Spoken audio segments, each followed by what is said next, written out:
Yes, I did see um, ugh, the pet stuff for Path. It didn't seem like too much, though. It seemed like a little bit of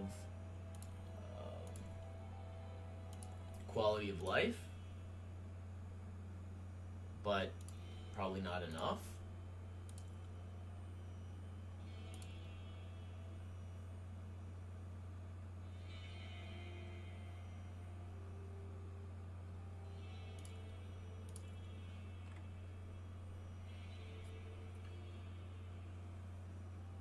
I did not see that. +1 to all dropped maps? That's only if you have all 4?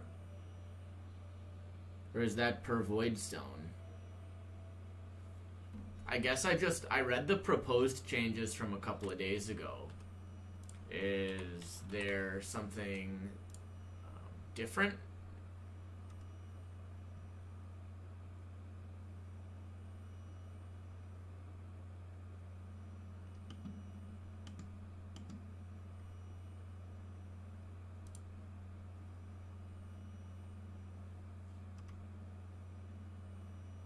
Oh no. There's a battle pass?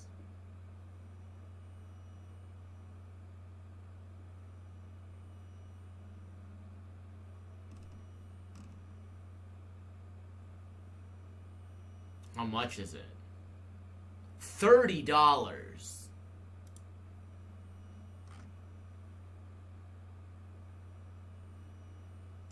$30 for 8 MTX. And at least 2 of them are not actually visible in game.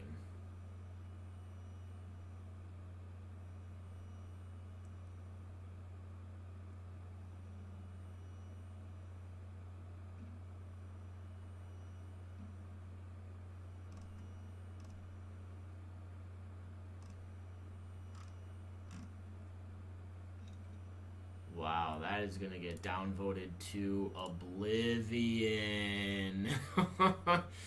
That battle pass is so garbage. Oh my god. It's the like recycler MTX thing all over again. Yikes. Big yikes.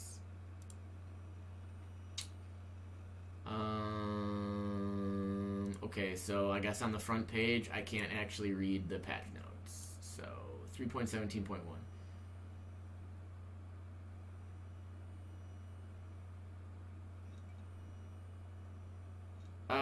Yeah, I guess that's good. So, all 4 gives you +1. Yeah, each Watchstone is 25. Yeah, whatever. I think it's stupid. I was thinking like, oh sweet, this is gonna be like $5 because it's just like you still have to play the game, but it's another way of encouraging players to actually play the game and continue playing the game and want to buy other MTX. Nope, $30. That is an absolute travesty.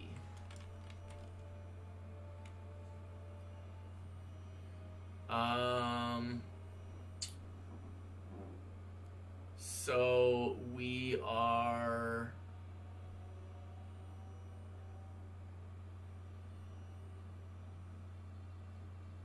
I think we want to just beeline to this stuff so that I can actually be ranged.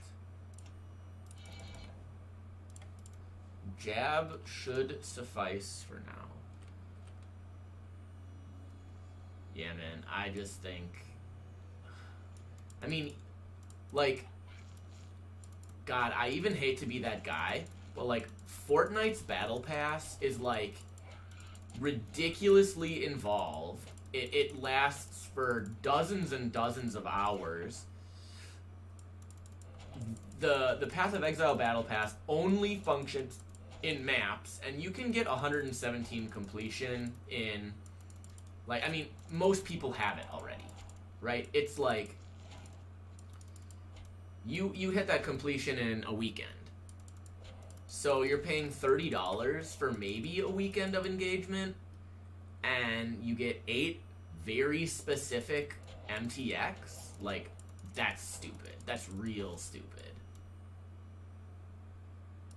And I know that it's the kind of thing that they would always just say, like, well, you don't have to buy the MTX.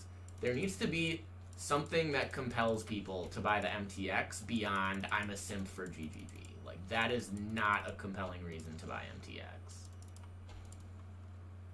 Like, they've always been bad at offering value for the cost. But man, this is a joke. Anyways, I'm not going to rant about it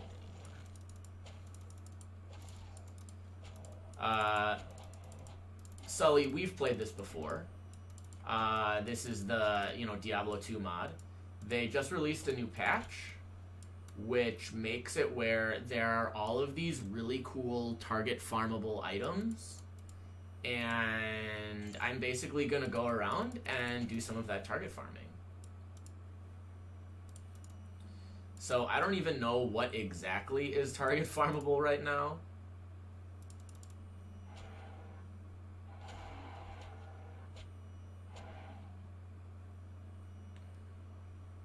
Man, I want to be faster.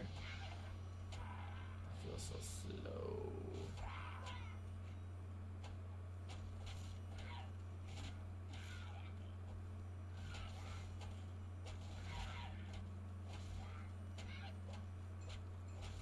This is also on hardcore, so inevitably I'll die at like level 8.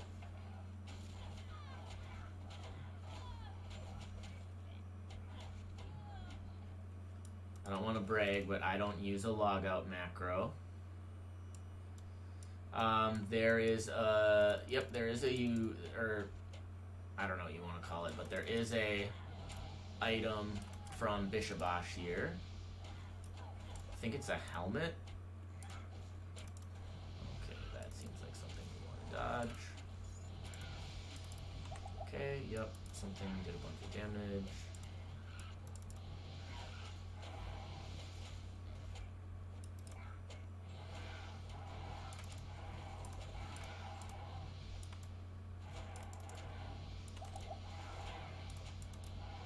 Okay, so let's take a bunch of stuff out. He ran out to attack me once and then ran back in. Okay, so I don't do a lot of damage. This is gonna take a little while.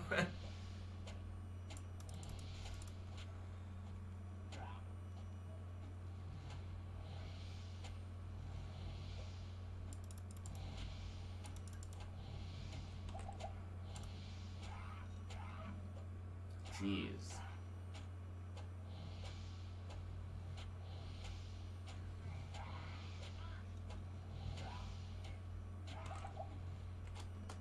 Okay, let me read this. I'm pausing because otherwise I'll die. I already gave out a battle pass for free every league.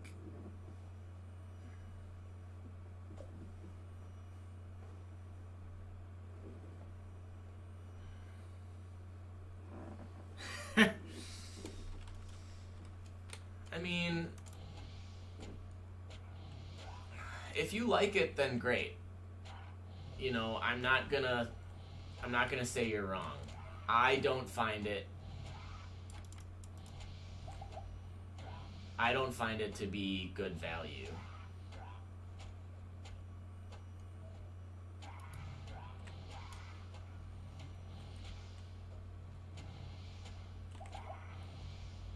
Oh my god, I can't believe how long this is taking. I need more points in jab.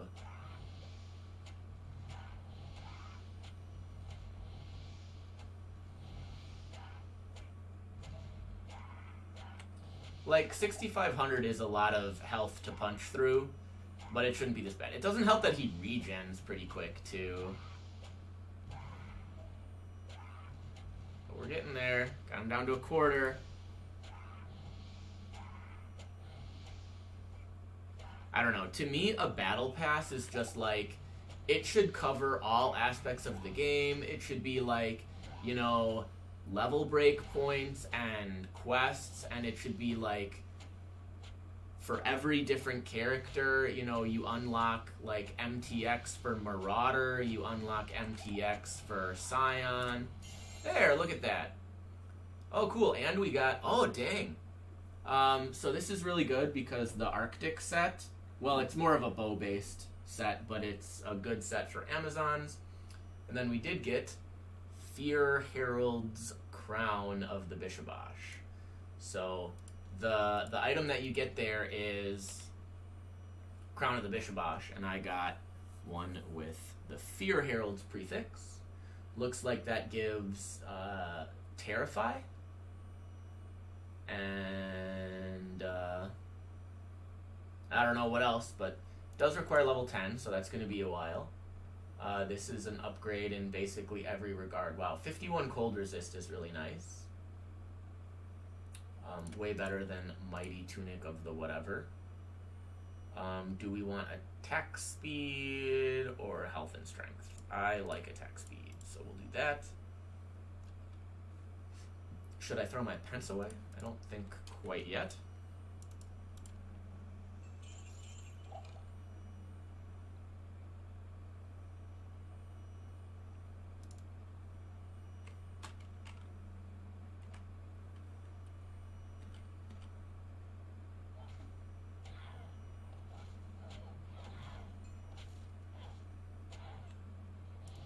Alright, so we gotta do this for at least another level.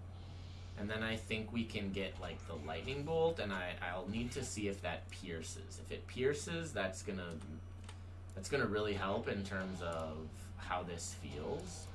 If it doesn't pierce, it might not even be what we really want to use here.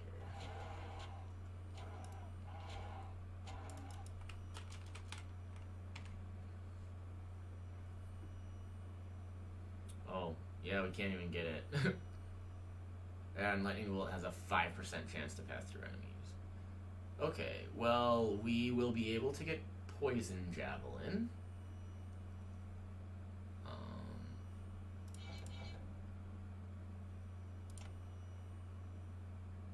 That should be a big deal. I do have a spear.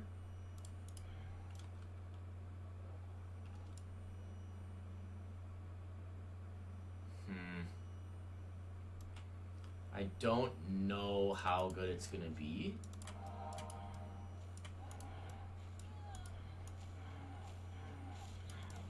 It looks like it's just single target too.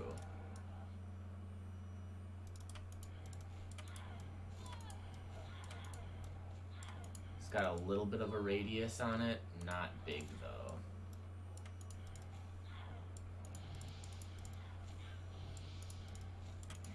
Well, it does do a pile of damage. I can probably take out Bloodraven with this.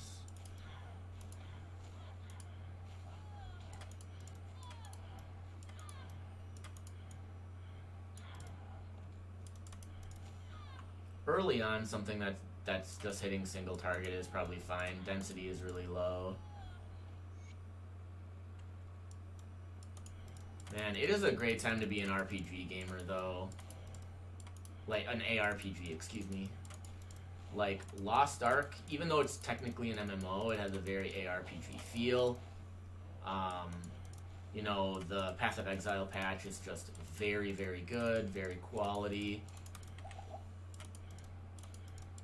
This is great if you're into Grim Dawn, and Grim Dawn has always been good, worth playing. There have been some really promising indie games to either release or update. We've got a Chronicon expansion coming soon.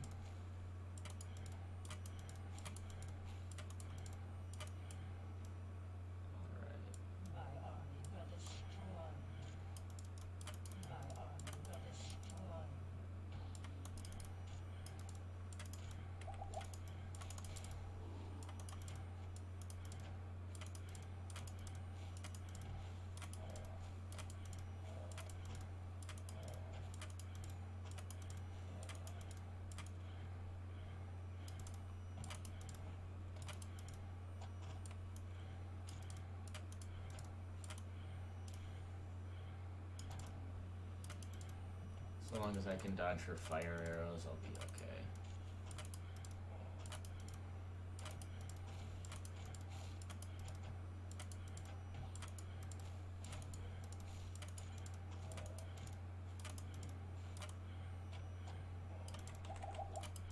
I have died on Bloodraven a lot. Fighting her at level 5 is probably a mistake.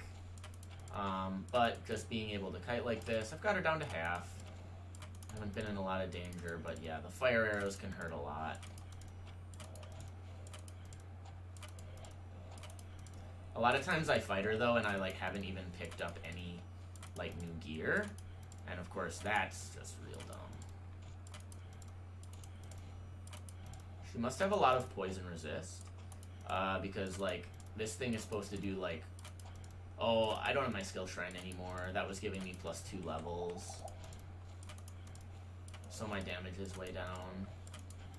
I should have tried to get her faster.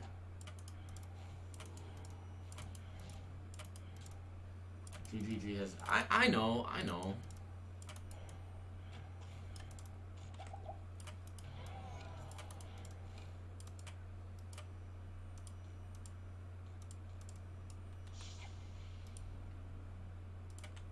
GGG has never offered cheap MTX supporter packs for $60.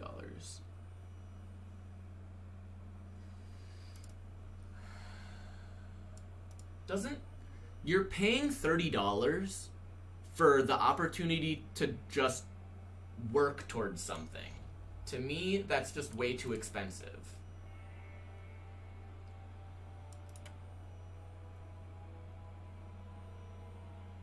I can get +1 to fire arrow.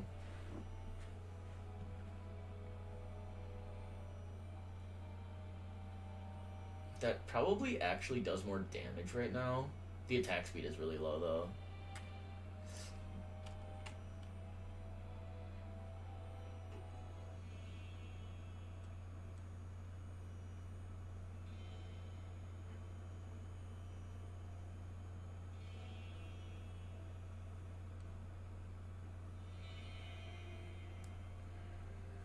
The top skin is for Headhunter. Yeah.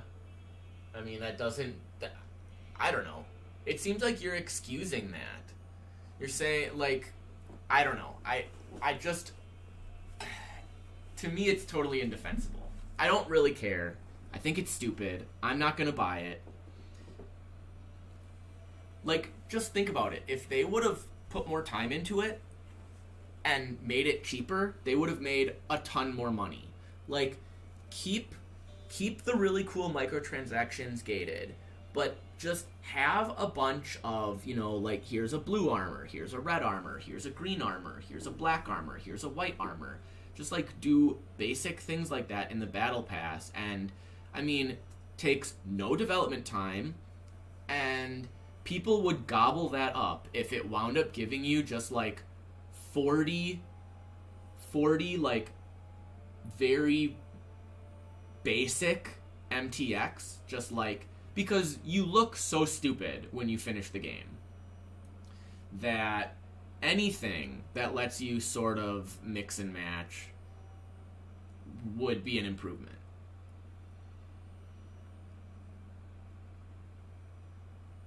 They absolutely should give it more tabs too. I definitely agree with that. I think that is also a very difficult thing to defend at this point.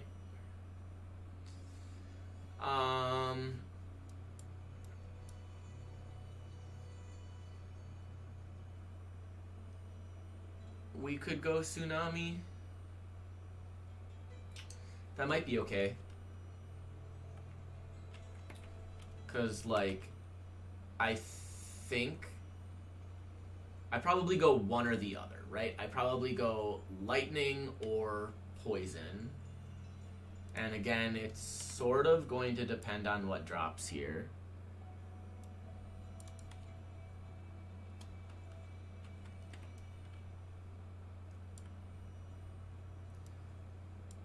Oh man, I totally disagree. The other thing too is, like, if it costs $10, I guess I didn't really look at it too carefully, but if it costs $10, people wouldn't mind about throwing down that money and only getting access to basic skins for that league. And then they could always experiment, like, it wouldn't all be mediocre, right? Like, it would be like, reach level 10 with a Marauder, you get a red armor. Reach level 10 with a Shadow, you get a green armor. Reach level 10 with a Duelist, you get a blue armor, whatever. Something like that. And then, like, reach, you know, like, beat the campaign with a Marauder. You get some cool looking, like, Karui armor, and, like, beat the campaign with a Witch, and you get, like, some cool, like, Katarina looking armor. Like, I don't know. I'm just saying, you know, they could fill it so that it felt impactful in a way that I don't know. I don't like it, okay? I don't like it. That's all there is to it.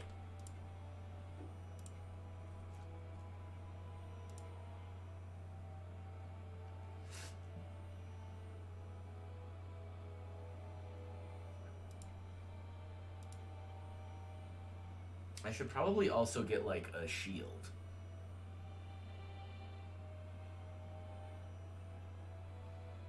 If I look up Amazon, you can get Inner Sight, Inner Sight, Inner Sight, Magic Arrow, and Magic Arrow. Sick. Sick, bro. Oh, can I actually, like, make anything? Oh, crap. I have this stuff unlocked because, yeah, well, that's kind of unfortunate. I wanted to go pure SSF, and it looks like I'm not quite able to do that. It's not a big deal, but it's not really what I wanted. I'm a little sad that you can't make, spears. And that seems like a mistake to me.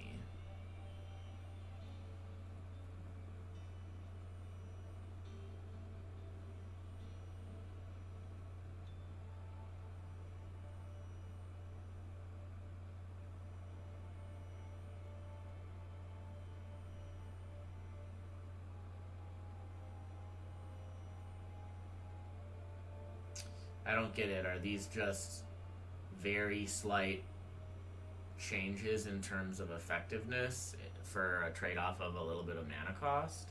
They'll take the same level though, so it's like doesn't even matter. So yeah, it looks like the one thing that kind of stinks here is if I do go like a Javazon or a Spirazon, like I'm kind of thinking right now.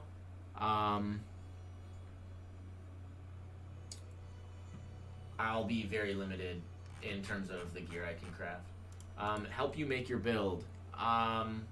What do you want to be doing? We need leggy armor. Sweet, that's really bad. And we need shoulder armor. And we can't use it. And we need a shield.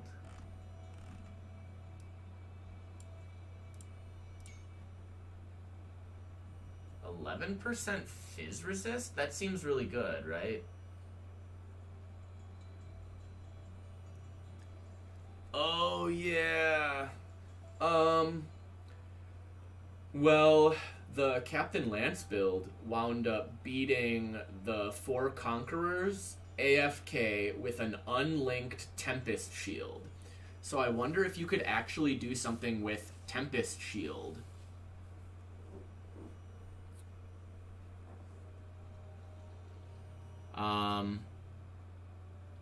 Otherwise, I saw a really, I don't know if it's actually good, but I saw a really interesting build because I was looking up stuff for my it would take a large reservation, yeah, right? Because it's 25 base. But I think you can, I guess I don't know what the enchantments are for it. I mean, I guarantee the enchants are cheap.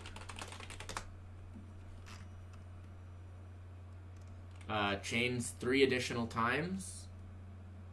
And I don't think you would do it as a 6 link. I think, yeah, that would take more mana than you even have.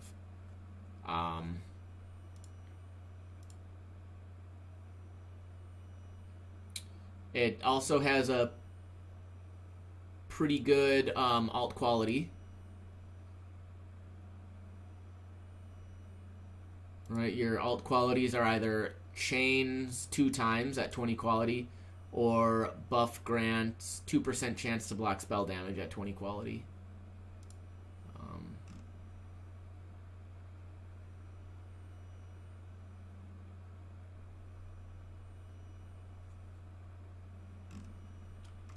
I don't know. If you don't think it's good, I totally get that. I mean, I don't think it's. Yeah, it would be a bad Herald of Agony. Lightning damage with non-crits seems pretty good with that.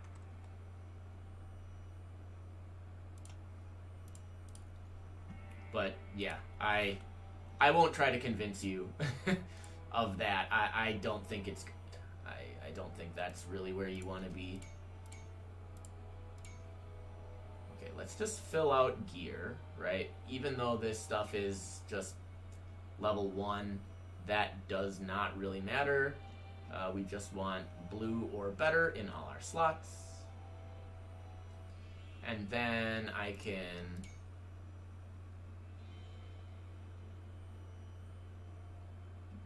Wait, did I actually craft something? I don't think I did.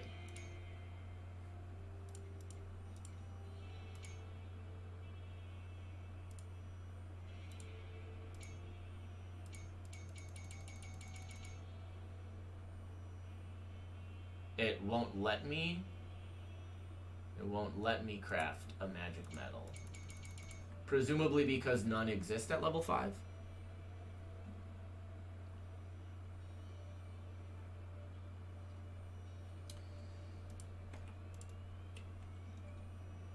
Yeah, I guess he was using a bunch of alt quality gems. I'm not necessarily advocating for that, but like, I'm just saying, I think that's something. Like, you could do something similar, at least with those, you know, the 3 items that you have. Like, you're going to be very, very, very tanky. So if your plan is to just not dodge any hits anyways, you might as well capitalize on that. You might as well do something with getting smacked all the time. Now, of course, what that is up to you.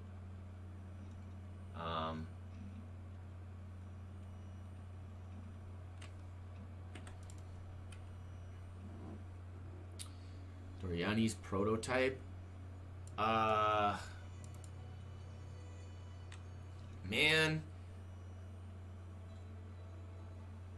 Personally, I don't think so.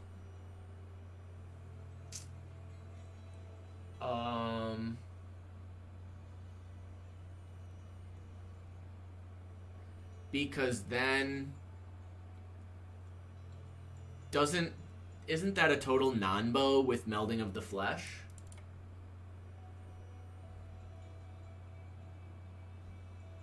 I don't know what the wording on all of those things are.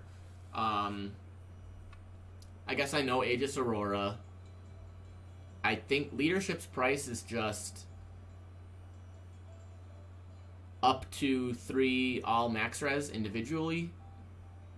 And then it's like, as long as your 2 highest attributes are equal, you get the alt ailment conflux or whatever. I don't really remember.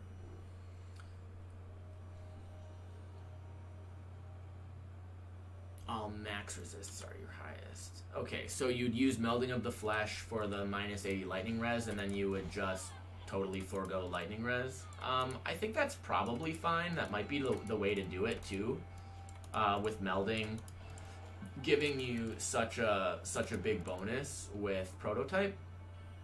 Then I think Tempest Shield is even more attractive, frankly. Like, if enemies are just going to have super high negative res, I think you could then do Spark. Well, I guess regular old Spark isn't what's really cool right now.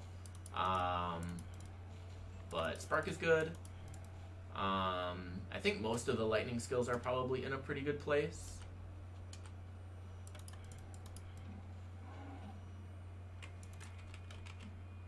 Okay, what do we really want to get to?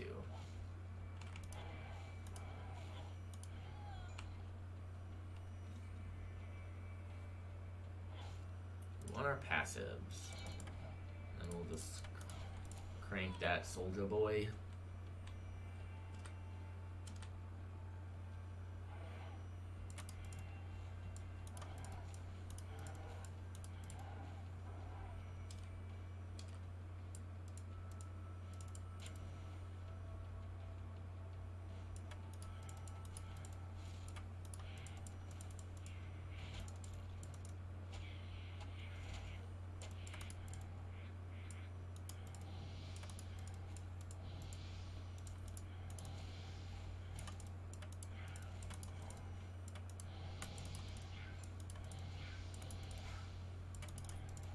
Yeah, brands are fine. Stormbrand is pretty good. It is super boring, but it is what it is. It's strong. It is a little bit more active playstyle than totems, but frankly, like, arc totems are probably just better.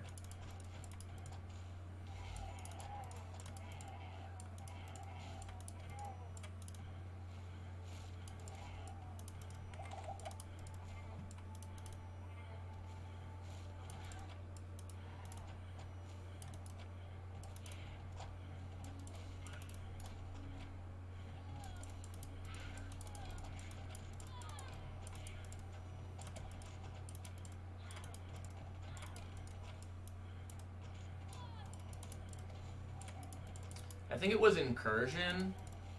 I did arc totems and they felt really good. Especially now with arc getting the big damage per remaining chain. You know, it probably feels a lot better for single target even.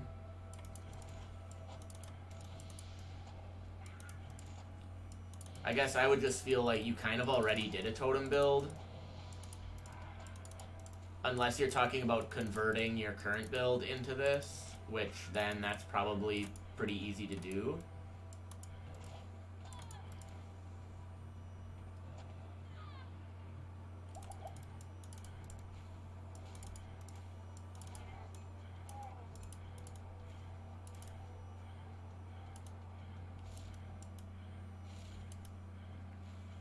On Hyro,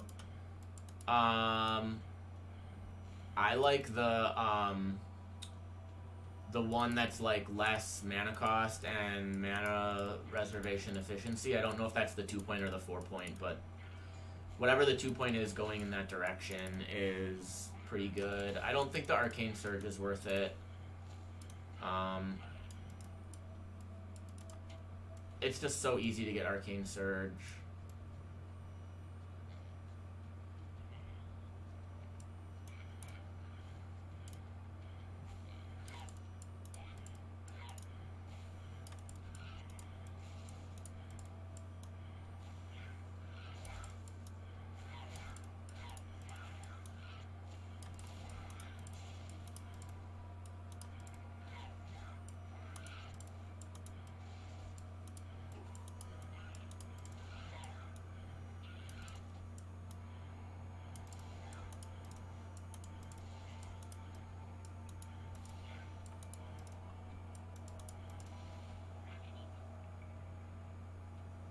The reservation stuff is 2 points.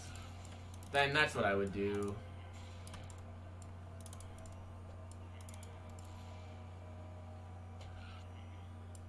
Oh, right. I actually kind of forgot that you were just using the totems for the 40% more. I guess I thought you were investing more into Searing Bond, but I forgot that you had corrected me on that.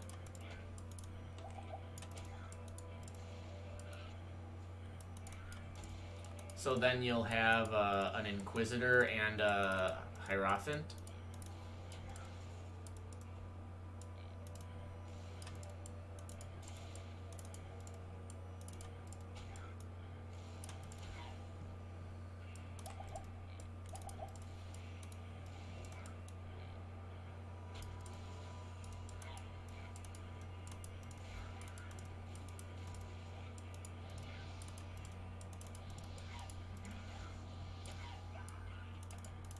No, we didn't get the item. He has a special drop as well. I wonder if Plague Javelin, or whatever it is that we're using, Poison Javelin, if that actually gets some AoE as we continue. That would really help. Man, my damage is real low though. I gotta hit 7 before I do passage.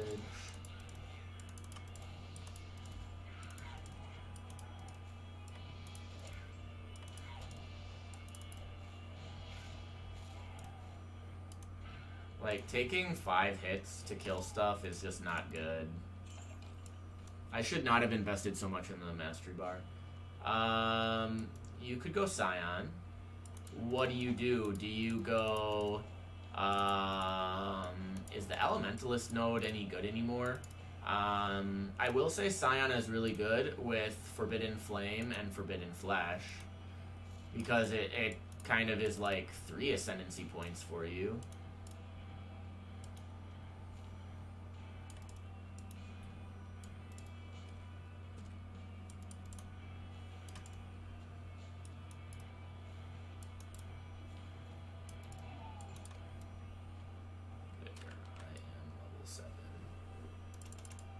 No, we do not get any AoE there. That is stinky.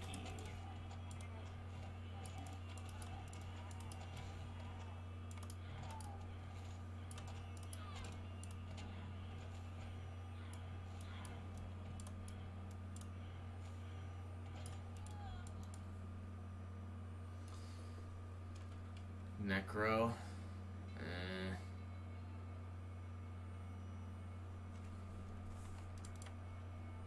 Like, the offering stuff is okay. Oh, this would give me 15. I just don't... I need more points.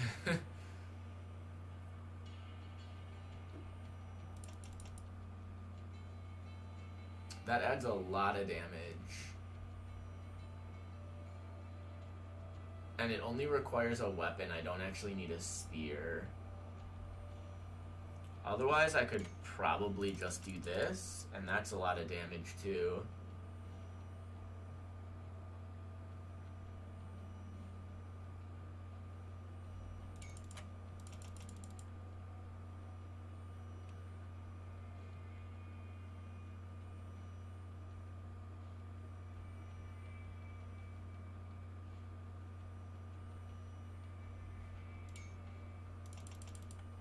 And that's also a lot of damage.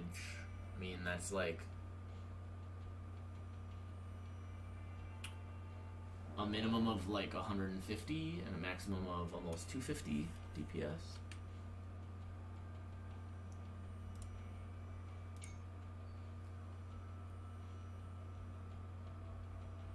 I think I'm just gonna go jab, honestly.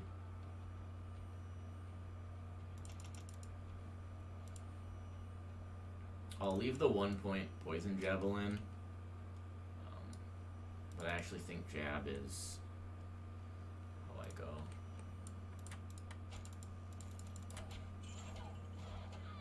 Right now I get to one-shot stuff, basically.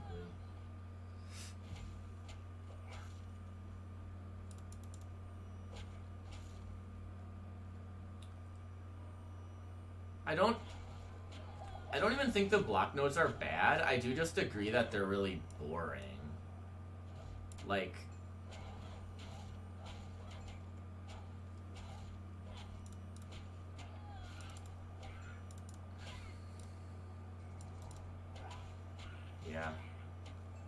perfectly fine, but just not interesting. Which is whatever. It's not really the point.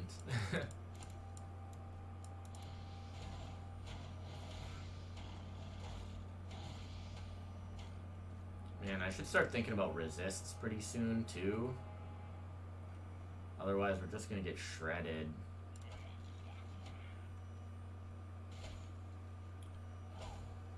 I don't even really know what the Scion Ascendancies are anymore, because I feel like those are things that, like, change, and they're so kind of just, like, generic that... I mean, I know that Hyro gets +1 totem. Chieftain used to get +1 totem, but I don't think Chieftain gets +1 totem anymore on Scion.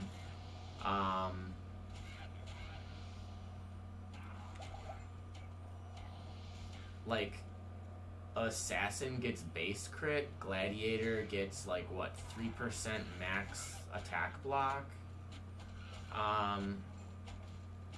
There's just, I don't really know if there's really much else that synergizes very well. Unless you kind of, like, you know, like, just go Elementalist for this. I think, what do they guarantee, like, a 10% or 15% shock? And, like, that's fine, but it's not hard to get enough shock effect to guarantee that, especially with Arc. Like, Arc does a lot of damage. And the Mastery nodes for Lightning are just so good. You can actually get some good benefit from that. Is this level 2?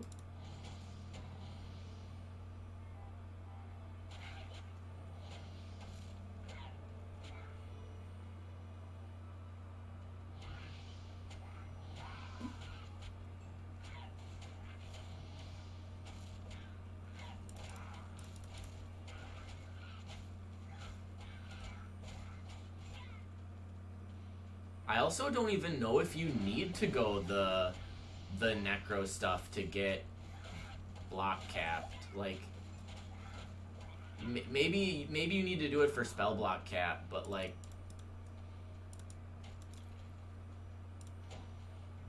I don't know. You're a Scion. Like, you get so many jewels, or you can get so many jewels at least. And that's something that I would do. So I would be looking for opportunities from jewels to get block. Like, are there any timeless jewels that can wind up giving you, like, good spell block, or I don't know. I would really have to look into it more. Maybe that's just the lowest opportunity cost. Like, all you have to do is invest 2 ascendancy points and you've basically capped your block. Like, that's great.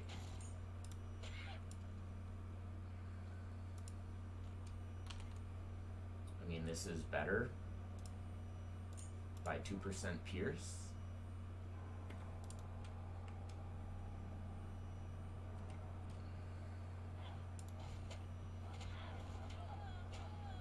I haven't played a Scion in a very long time.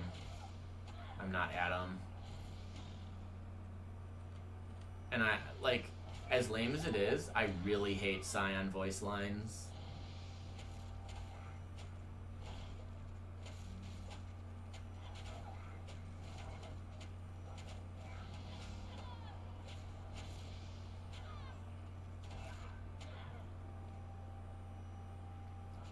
Like, for me, that's a real thing.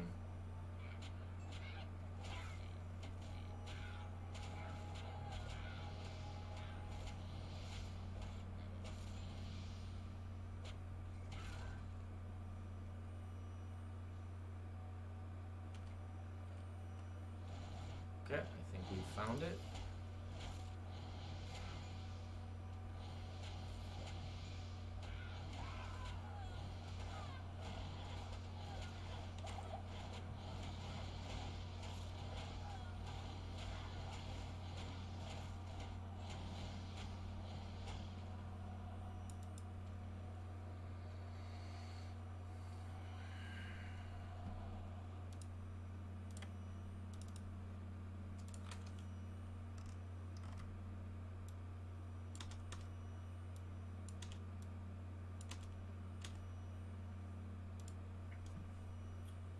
Okay. I'll turn my webcam on.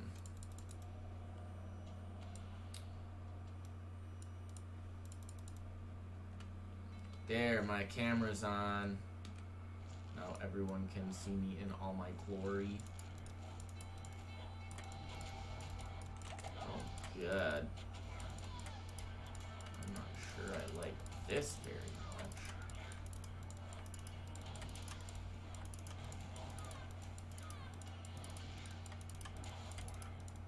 Stop. Uh-oh.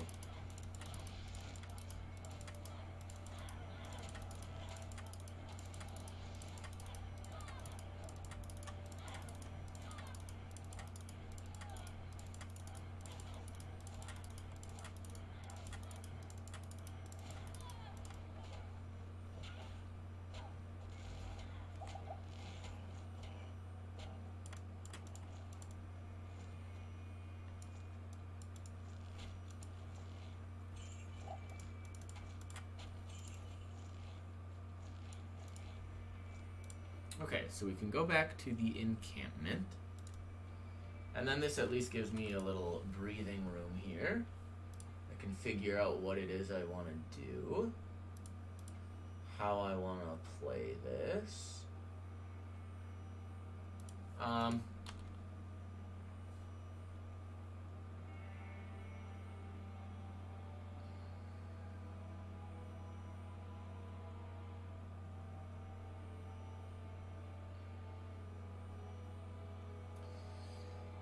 So, strength gives you 8 health, dex gives you 1, and int gives you 1.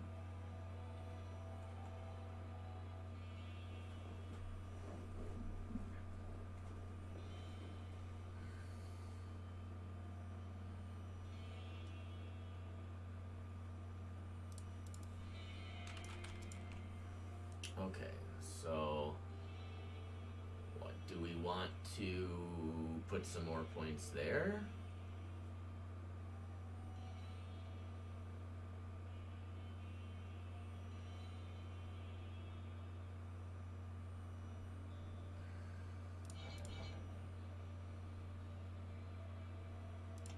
Yeah, I'm gonna go another point there.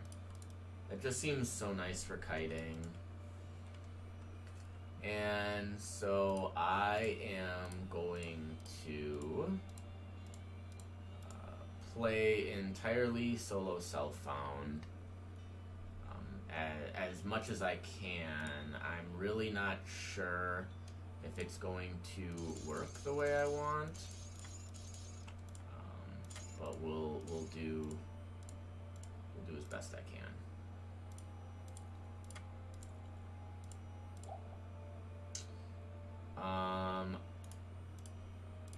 We'll throw this on here. I think that's fine. Get a merc. Right. True Sight is pretty good for us.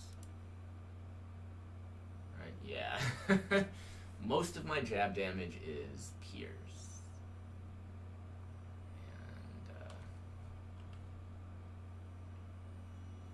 It does do a bunch of extra pierce. So I wonder if we... Yeah, there's just nothing else I can do right now.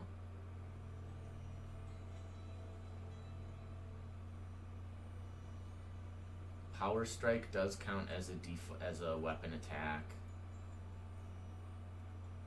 These don't, though. Okay, so if I'm actually gonna go, like one of these attacks, none of them count as default weapon, which kind of stinks. But it should be okay. I do think Lightning Bolt is gonna wind up being really good, and then if we can get Lightning Fury relatively early, I'm thinking like maybe level 25, that should be a pretty big deal.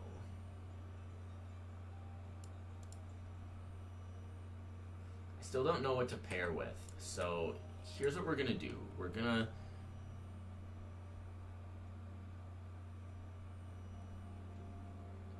oh yeah, a Golemancer would be interesting.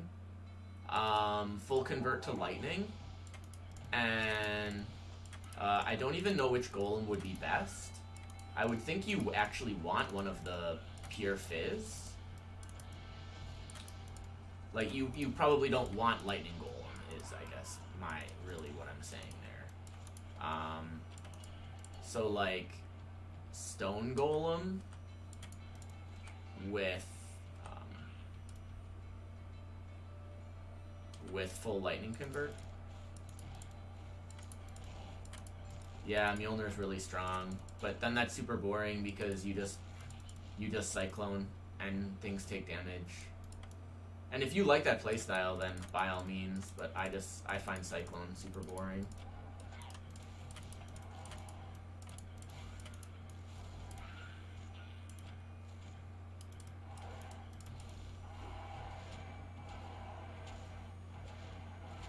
Okay, I have to be really careful with my HP because Treehead can do a lot of damage.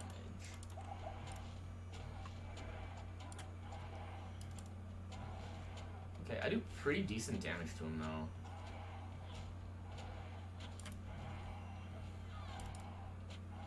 And he does not do as much damage as I was kind of worried about. Okay, so he also has a monster infrequent. They are gloves.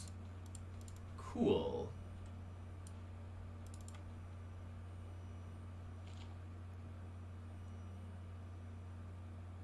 Spectral Helix Mjolnir.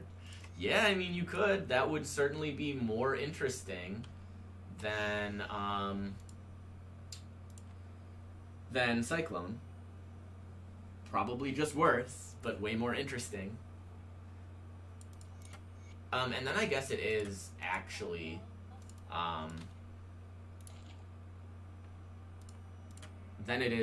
like more cast on critty. You're not just doing cast while channeling.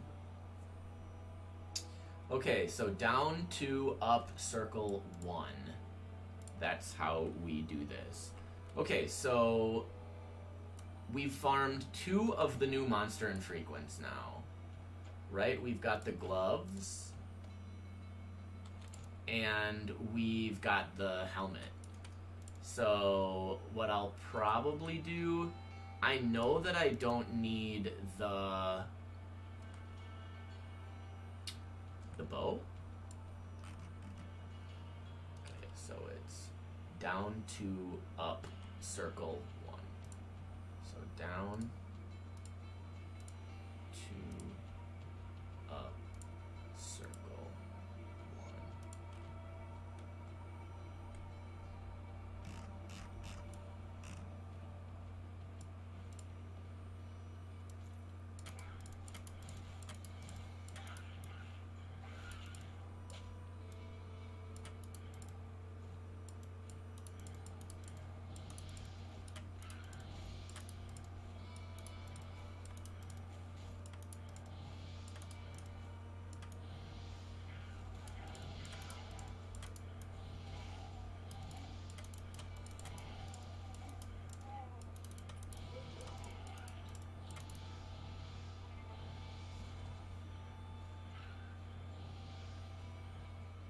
I mean, to be fair, now that I'm thinking about it, I do think Spectral Helix is probably just worse.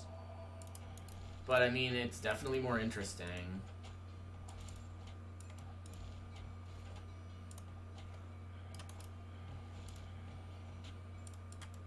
Like, you're kind of using it just to not use Cyclone, which is fine.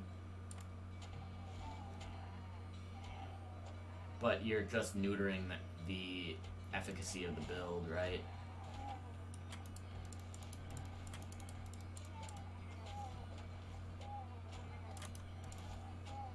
And if you're cool with that, then yeah, by all means. Ooh, Griswold goes down smooth.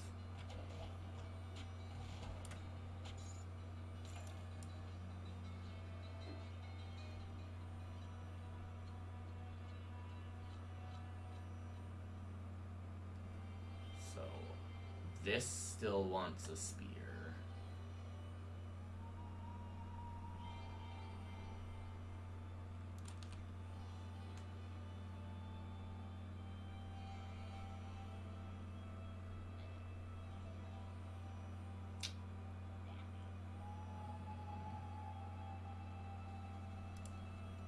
Okay, so here's what we're gonna do then. We're gonna start doing some runs. Do you like my ostrich?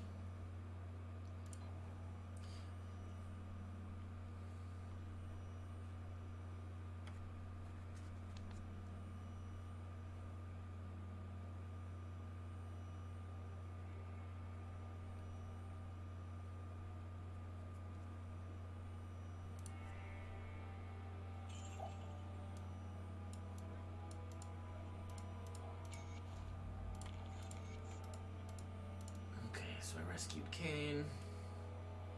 I get a wee wood. I get a double rare. That's not terrible. Some good resists. I mean, just better than these, right? So I can probably drop both of those. Those boys.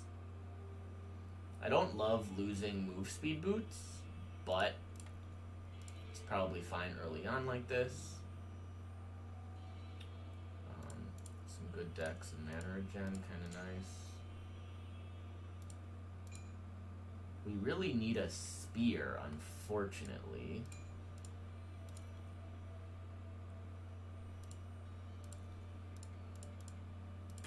Kind of crazy that I already have 4.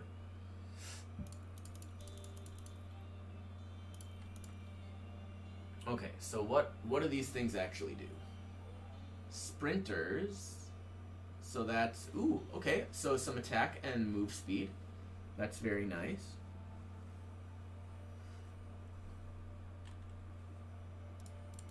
I mean, you can get stun immunity relatively easily now, right? Like influence mods. Oh, I put all my stuff in the last page. Whatever.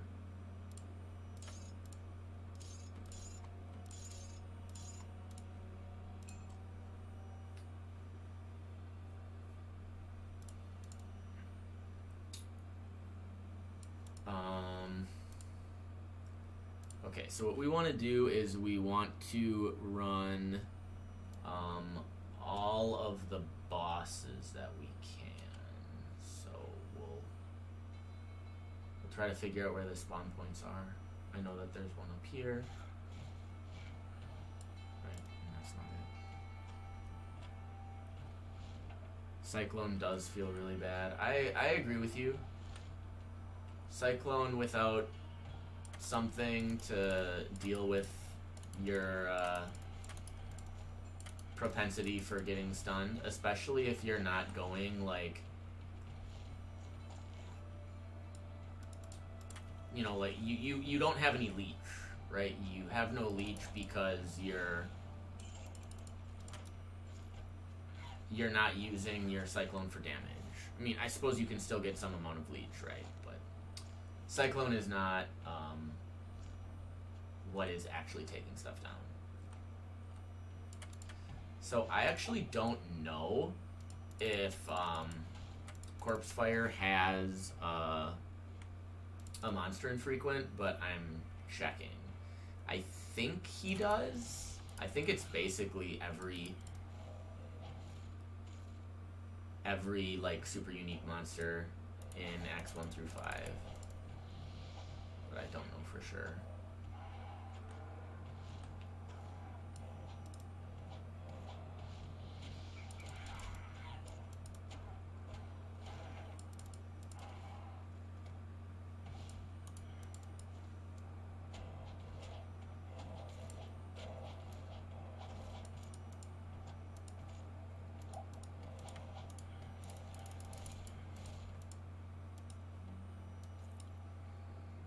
Nothing to care about here. Okay. Then we do Bishabosh. I think Bonebreaker has one as well.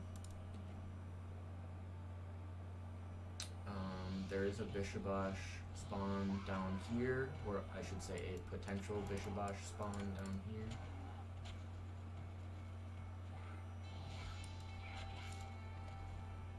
And then there are a couple more.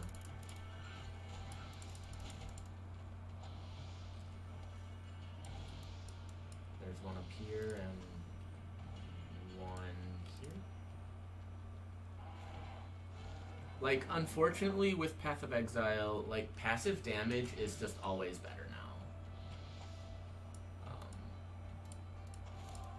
If you're not able to deal your damage without moving around, like, that is such a liability. And you can do it, but again, you're kind of just like, you're sort of just neutering yourself when, you know, when you don't want to.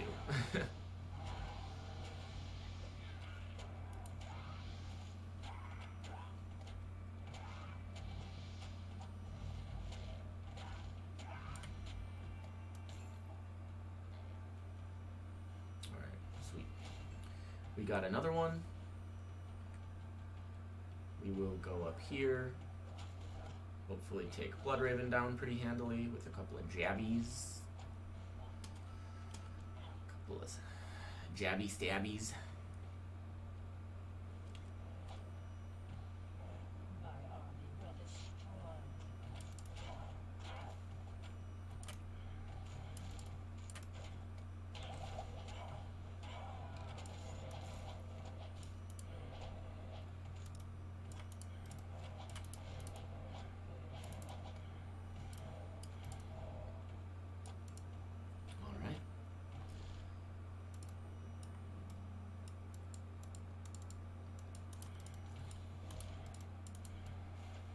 I actually, oh, okay, good, we did gain a level. I was gonna say, I actually hope we get a good charm down here.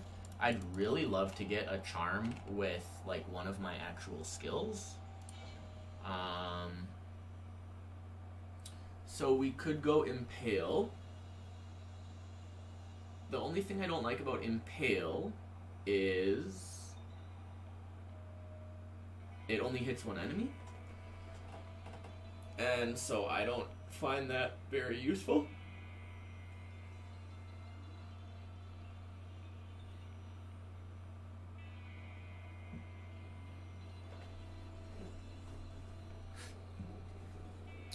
I do like Retreat.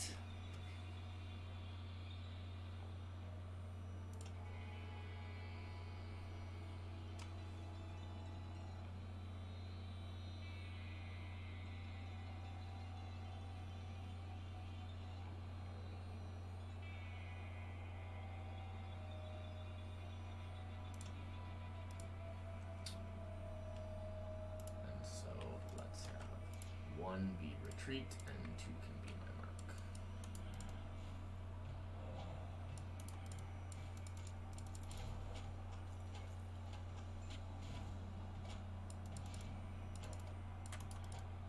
Did I figure out my next build?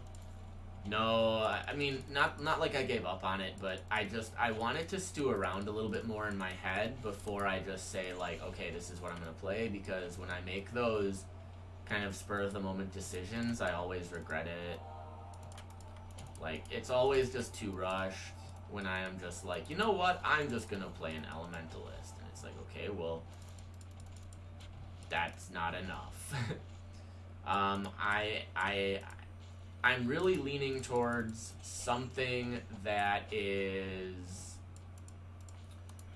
like a fire burst sort of auto bomber thing. Whether or not that is self-chill or not, I don't think it really matters, but like, fire burst weapons are so cheap. Like, it was probably underpriced, and I might not have been able to get it, but like, I saw a like item level 80 some Fire Burst, +1 gems, bow.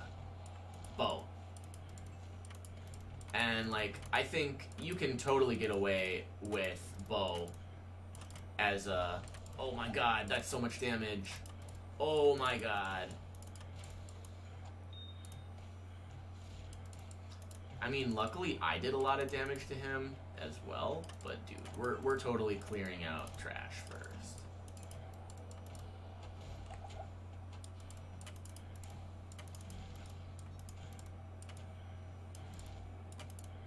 Okay, he's down. Okay, we did not get his special drop. That's okay.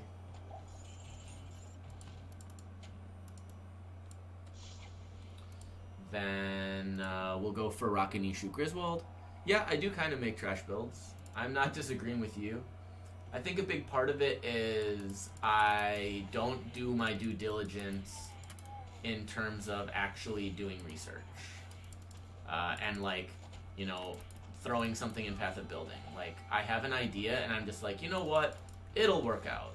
And that's not how Path of Exile works. Path of Exile rewards you when you actually think and plan. And not doing that is bad. Dude, why? These dudes are like level 6. Why is everything not dying?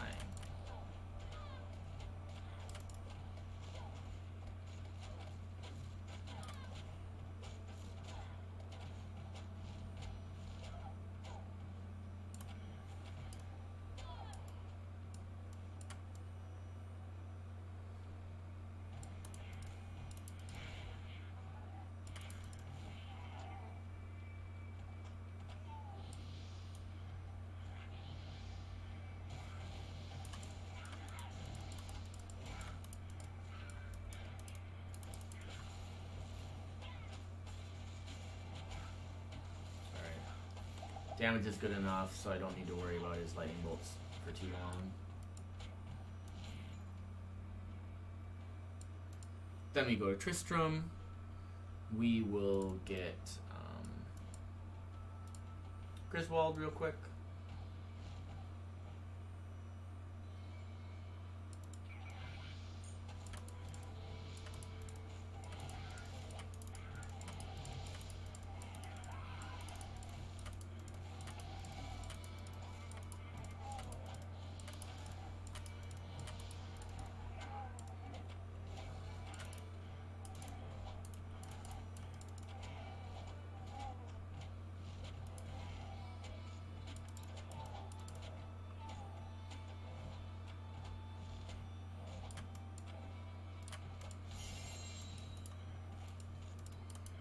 Well, I like that we're getting some set items. That's really cool.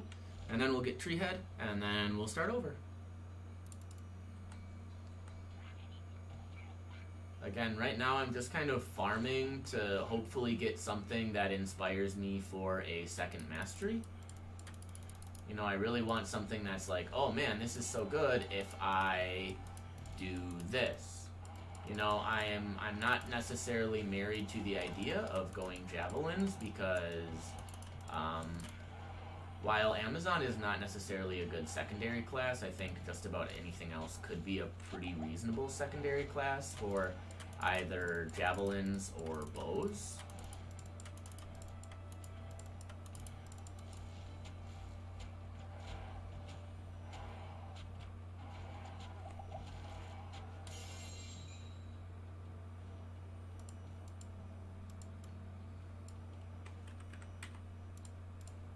Alright.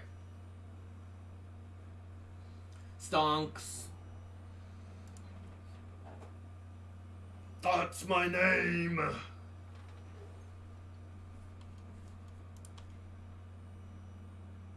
Okay, so we just got... Well, I think I like these better. Resists instead of vitality and chaos damage, so that's better. A 4 to Phantasmal Blades weapon. We also... Man, you know... I just can't deal with this. I can't deal with everything being on the last page of my stash. It's not gonna work for me.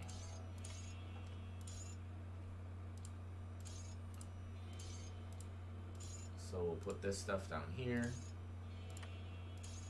We'll go bada bink. And put gems here. And then I don't really have any serious set items yet.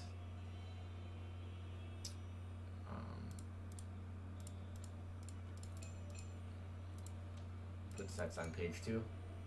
Then I don't need to worry about it as much.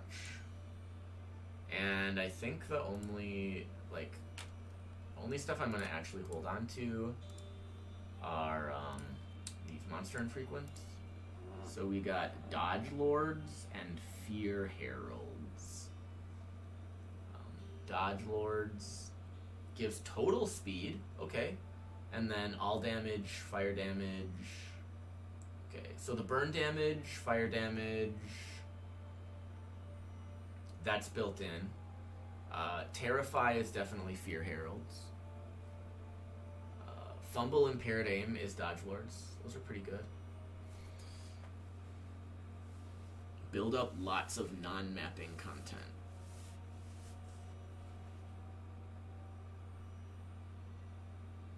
Okay, all right. I actually can respect that.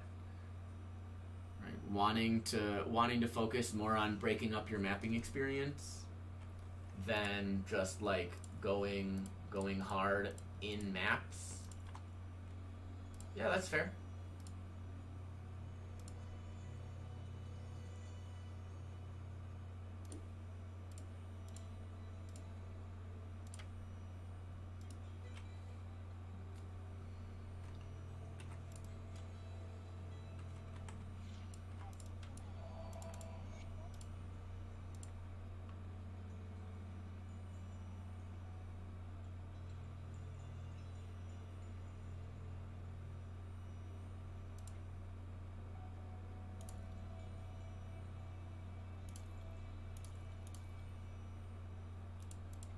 So the thing about using a javelin that I really need to be capitalizing on is the fact that I can actually use a shield with it. It's a spear that I can use a shield with.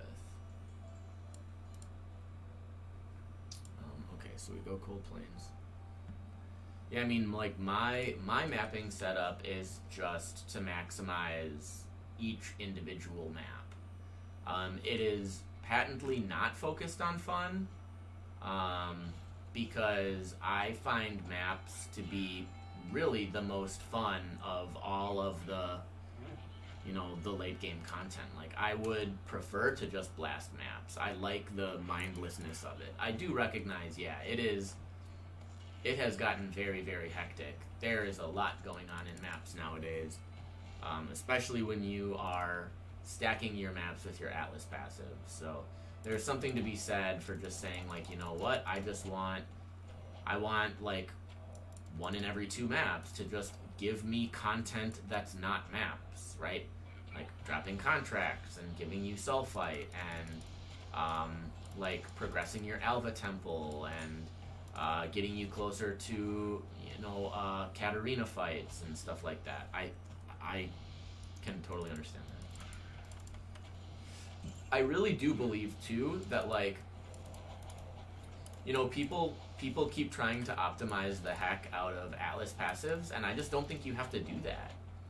Like, I think the reality is, no matter what, if you choose something that is like less than optimal, because it's less than optimal, less people will do it, which will make it more lucrative, which ultimately makes it like a better option.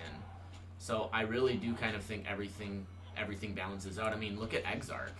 Like, Exarch stuff is worth so much more right now because no one's running Exarch, because the Exarch passives aren't as good. So just saying, like, you know what, I'll just do Exarch because I like Exarch more, or maybe it's just like I'd rather get the drops because they're worth more, and if I'm going to get drops, I'd rather have them be valuable.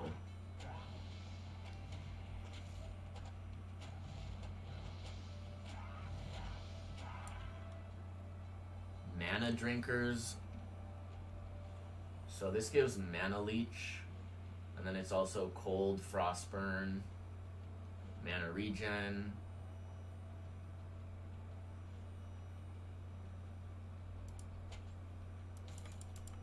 Yeah, I mean, I'm really digging the new monster and frequency they added. Yeah, getting some blueprints, especially because it just seems like streamers keep like showcasing these really cool things you can do with alt quality gems, and a huge part of that is just Ashes of the Stars. Like, it's not even that Ashes of the Stars is very good, it's just like, hey, turns out like 50 quality alt quality gems are good.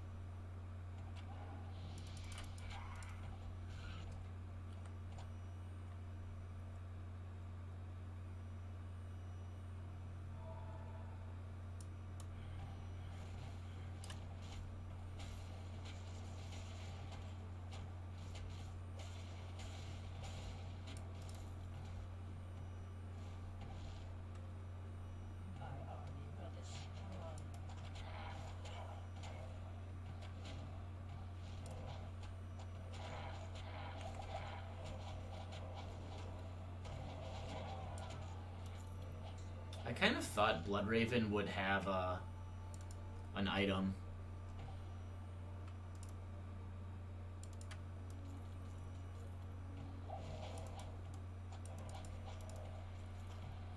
They added like 25 of these monster infrequents to these like kind of mini bosses, so it's kind of what I'm going for.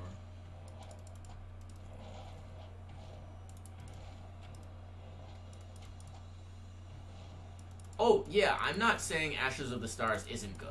I think Ashes of the Stars is better than the alt quality gems. It's just like the alt quality gems are really cool when you can get 50 quality without having to, you know, like somehow be juicing an enhance to level 11 or whatever.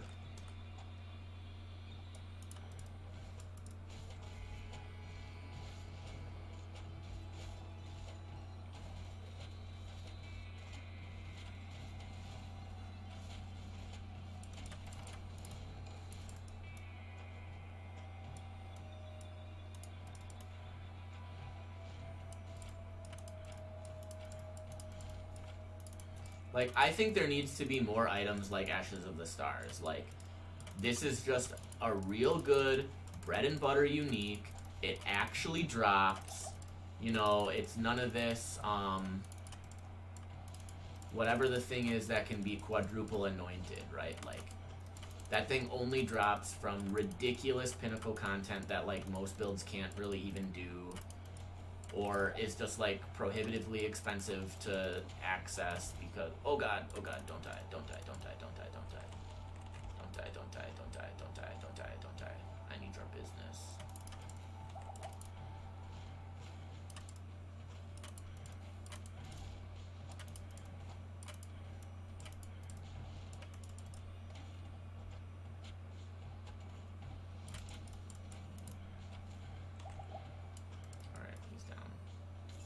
Nothing again. Rather unfortunate.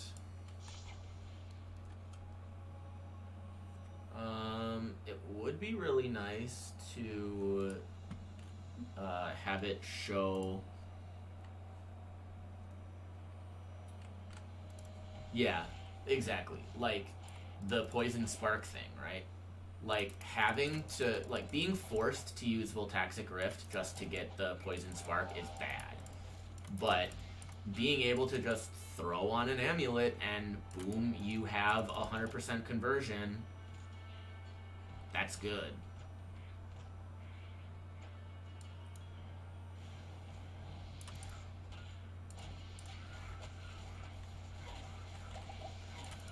Oh god. Why am I getting shredded?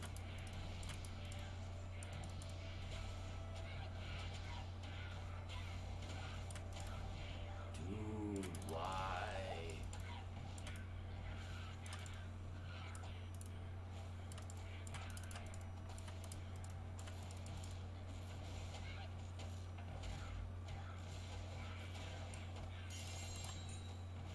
Death Spade.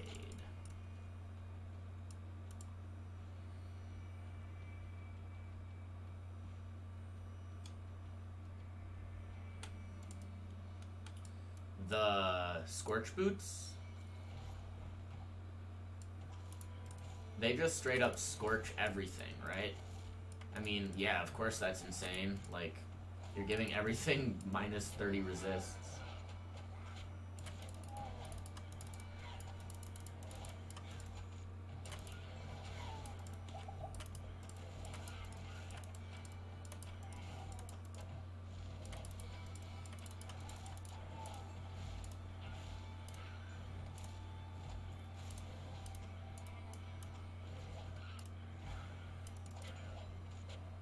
Griswold is dead.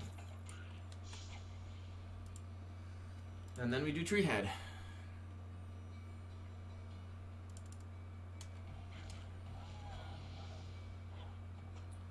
Be nice to get another pair of gloves just to make a comparison of what we have.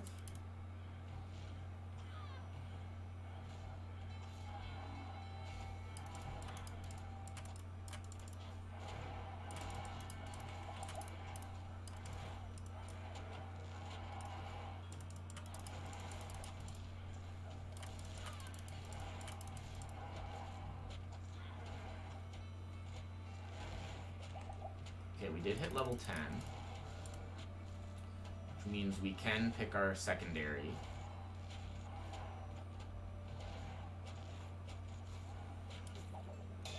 Okay, I think we got another pair of gloves, so let's go back.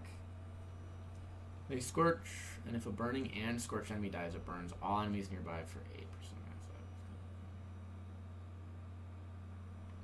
Yeah, seems good. Oh, I just got a regular old double rare. Well, I think that's better than 8 int and 6% health. Also looks really sweet, so that's big. Renegades, Leather Boots of Haste. Man, I don't know if I like that more or less. We also, yeah, we're level 10, so we can actually use these now.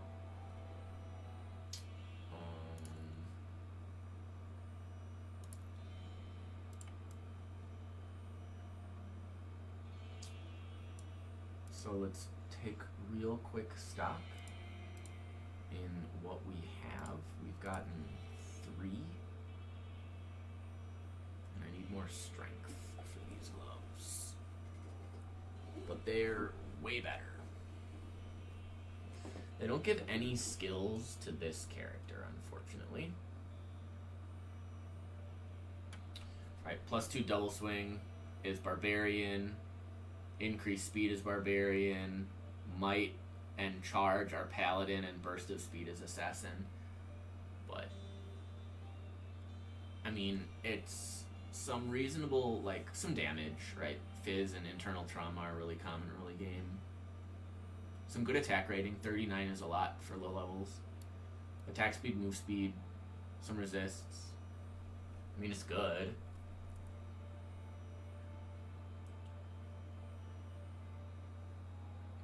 So I can use anything that I have. This is fire, this is cold. I really like Dodge Lords because it's speed, and it also has cast speed. Oh yeah, because Crown of the Bishabosh gives cast speed. The new 3D Pokemon game? Are you talking about Arceus? I haven't actually touched it. I'm not sure I really like the look of it. I suppose Terrify is pretty good. 10% cast speed is pretty nice. I think I'm going to use this. I think this is better for where I'm at. And then what I can do is I can pop this stuff. I can pop that there. Because I know I won't be using that.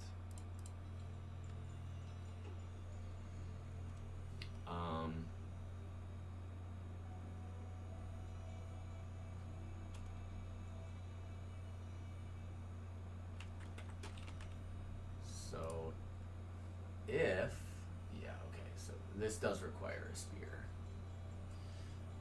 I do want to unspec Poison Javelin.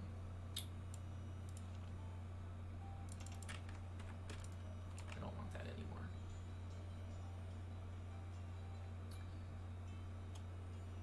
So I can get up to 20.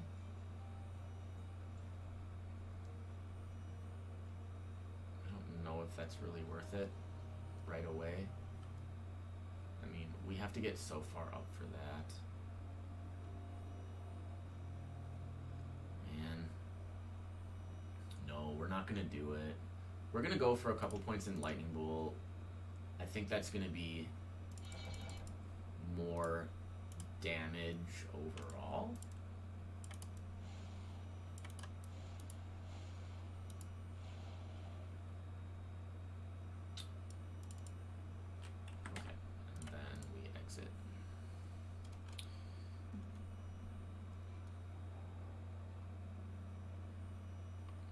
Okay, that's fair. I would agree with you that the new Pokemon game is definitely different enough where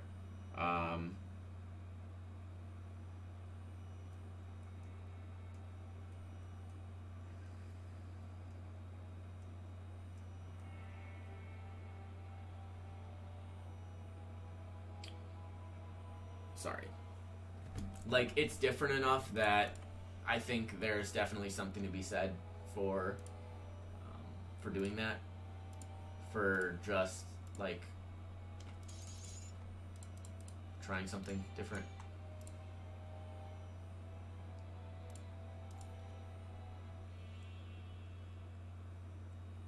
Okay, so we need some strength.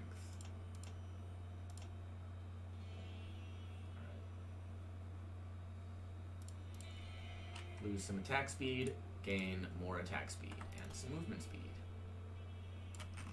And look at how cool I look.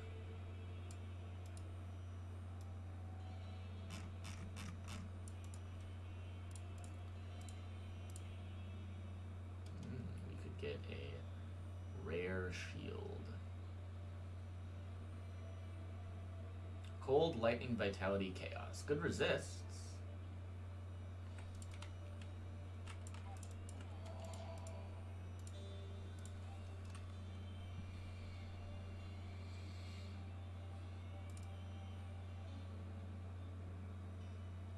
You know, I do like the idea of Pokemon really trying to change up the formula and just do something new. I do kind of agree that, you know, I think they sort of missed the mark.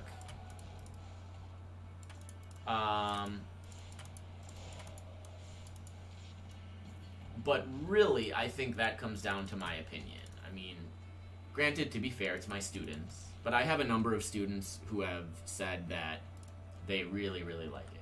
Yep, this is the D2 mod, Reign of Terror.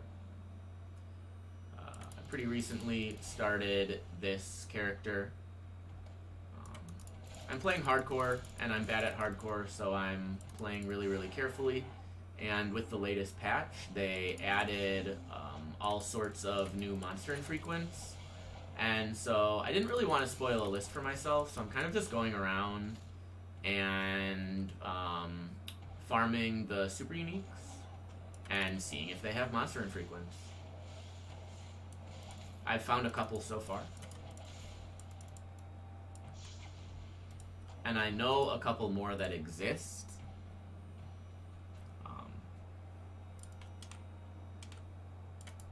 But I'm always one that's like, my fun is more important than being efficient. And so I think it's really fun to just like find the items myself.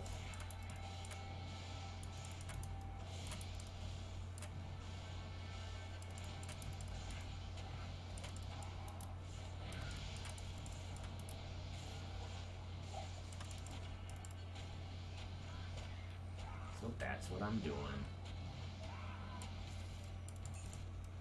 So there's one of them. And I think Siegfried's is pets? Yeah.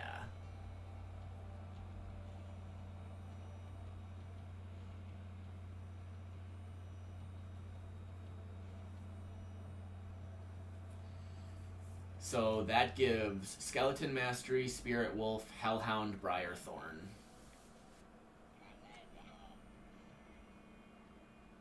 Because I think the Firestorm, Firebolt are inbuilt.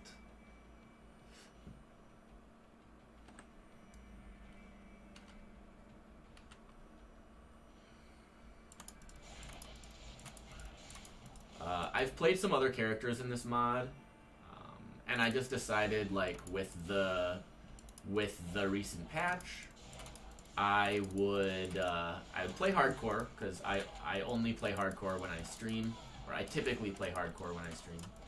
And then I was like, well, I'll just do a fresh playthrough. I'm basically trying to go from scratch. I do have some items in my stash, but I'm just not using them.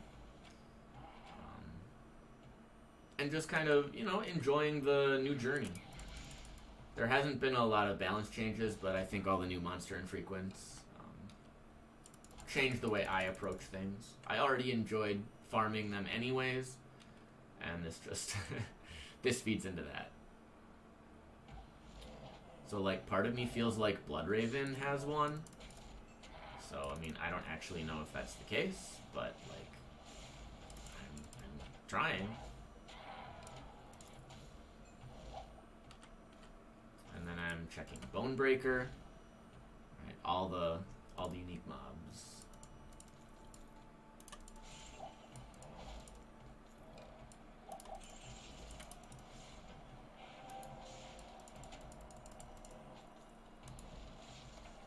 Okay, we've got a Holy Shock guy. Those can be relatively scary, so let's keep a potion on me. Okay, we're fine. But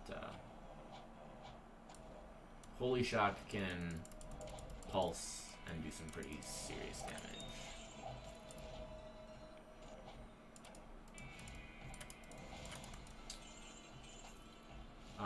But what was I saying? Like, I have some students that have said that Arceus is really good. Of course, that holds very little water for me, right? When a 16-year-old boy says that something is good, I tend not to listen to them.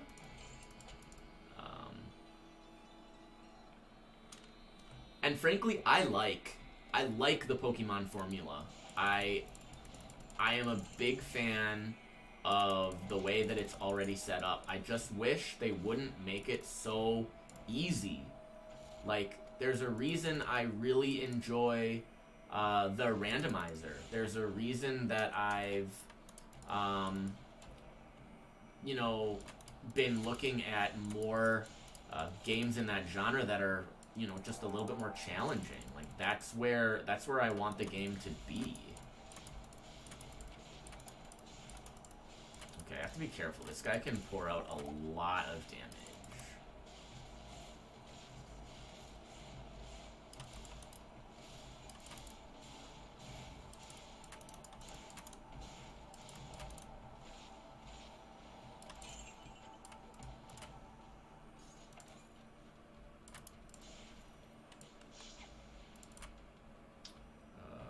Stonyfield, we do Rakanishu and Griswold.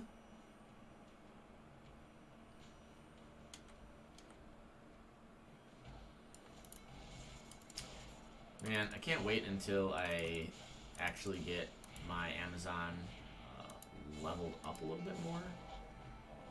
Having Lightning Fury is going to be sweet for clear.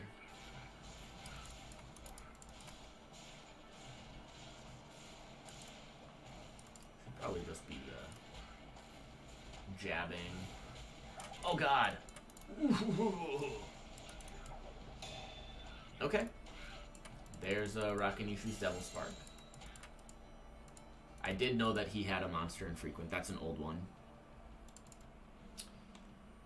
I do not know if Griswold has one. If he does, it is new. Again, that is why I am doing these runs.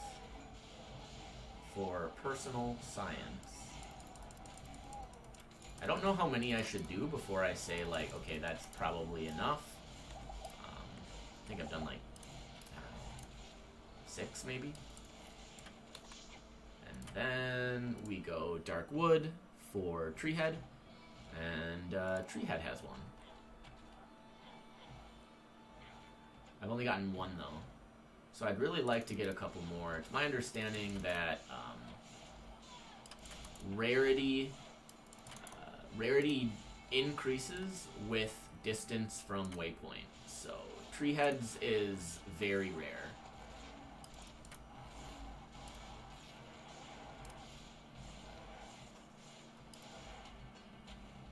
Or maybe I said that wrong. Rarity decreases with distance from waypoint. Like, the closer they are, the rarer they are. So rarity increases with proximity to waypoint might be how I want to phrase that. I don't think we got a single one that time. Oh, we got two. We got two. Exit to main. And we'll just do this for a little while. Right, this is chill. I've been streaming for 2 hours. I can do this for another hour, no problem.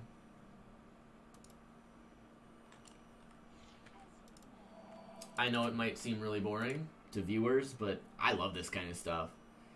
Low-level farming is something that I enjoy in a lot of games.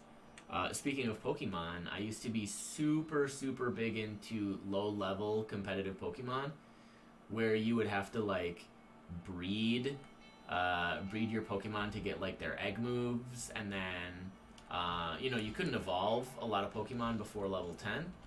So the list of Pokemon that were good were very unique, and a lot of it came down to, like, Pokemon that had cool abilities or, like, really interesting egg moves. I remember, like, one of my like prides and joy was like a shiny Corsola with, like, Rock Slide, Surf, Recover, and I think it was something else that was even an egg move. But, like, man, I loved that kind of crap. I ate that up. So where is this?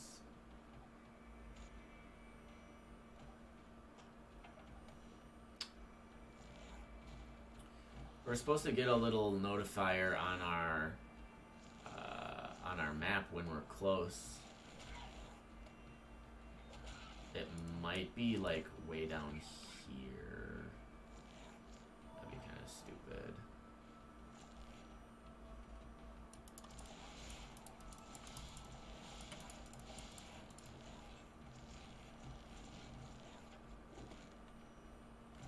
Oh.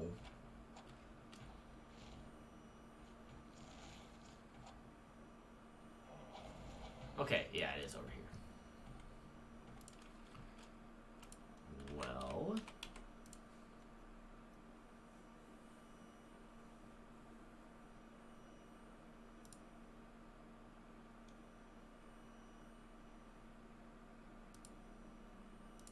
Wait, what am I doing?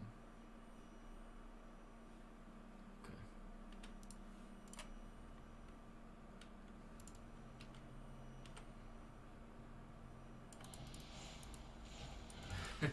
Yeah, understandably, I think he wanted to see someone who was good at the game. probably wanted to see more endgame content. Like the beginning of the game is just not super interesting, and it's also like really easy. You know, if someone wants to see early game, they can just play. Like this is what you see very early on. You know, there's nothing particularly special here. Mighty Small Charm of Frostbite. Sorceress's Small Charm of Thunder. +1 Hydra is really sweet. Hydra's like a very, very good skill for them.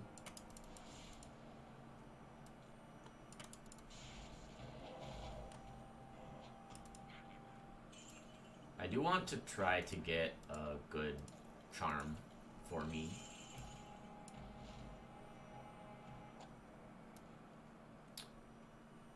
Like a +1 Lightning Bolt or Lightning Fury would be kind of perfect. Okay, so that was Den of Evil.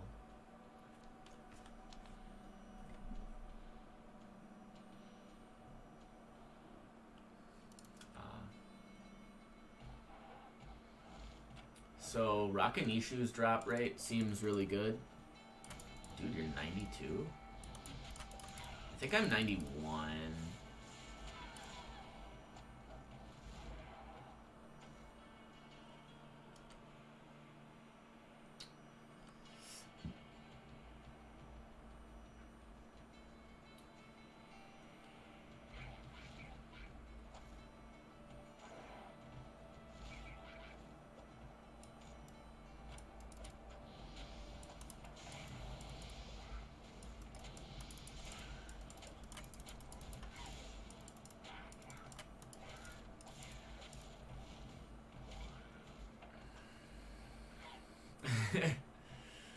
$92 is in fact higher than 91. Congratulations.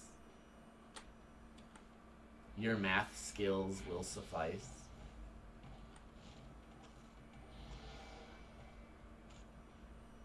Is Rakanishu here? Nope. That's stupid. We are almost level 11.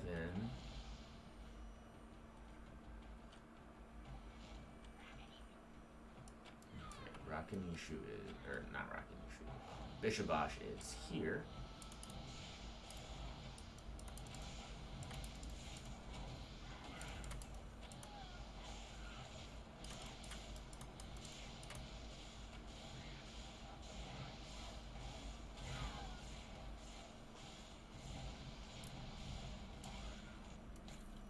Wow. Really? A Crown of the Bishabosh with no affixes? Oh, but what's kind of cool is it only requires level 5. Huh.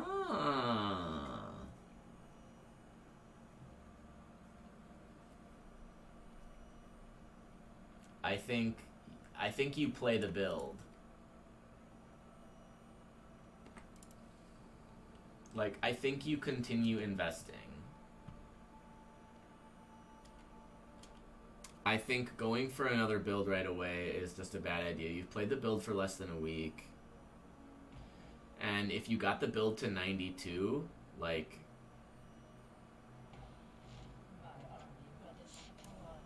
Like, if you have single target, absolutely keep going.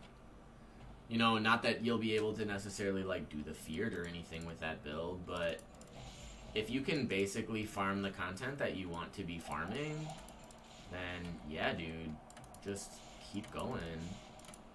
If you're not farming the stuff that you want to be doing, then, okay, start over.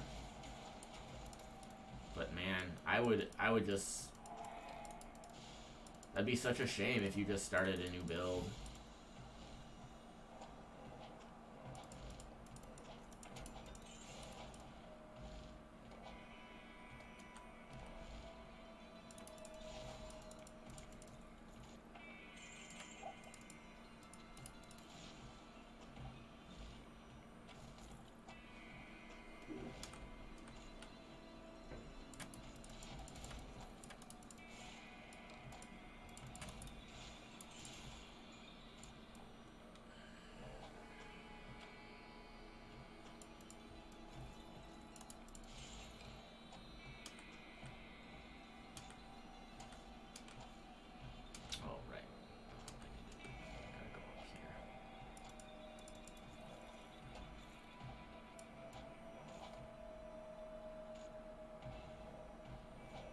that.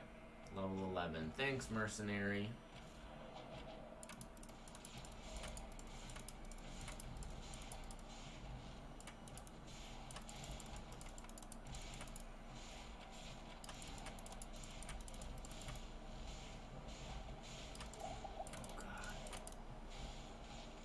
That ground degen just does way more damage than you'd expect. Okay, well that's not really what I wanted, but whatever. It's something. Alright. You want a bosser. Yeah, I recognize that RF can't really do much. I mean, would the build have better single target if you actually had a linked Searing Bond? Like, if you were actually scaling your Searing Bond in some capacity, would your single target be more acceptable?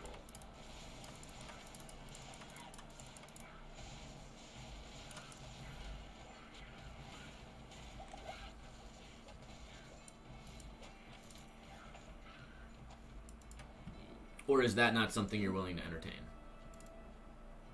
Or maybe just straight up don't have the sockets for?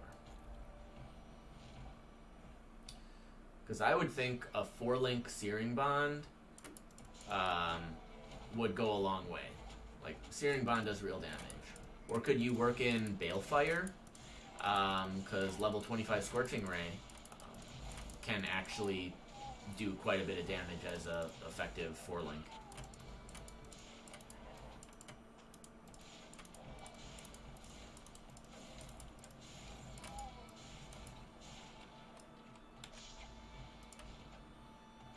I mean, okay, a million dot is fine.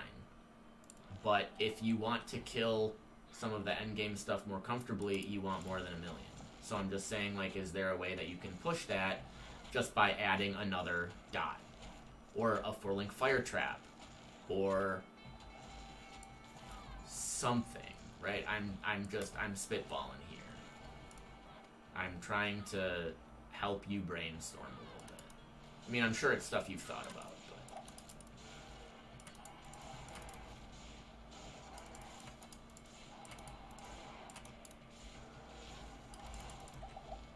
Ugh.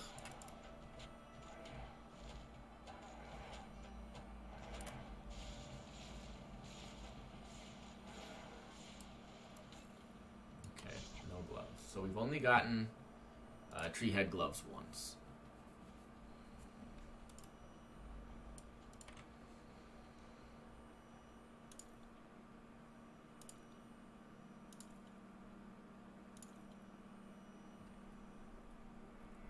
Well, these are better than 3% strength pants, so sweet upgrade. Eisenhart's case. The lightning damage is really nice.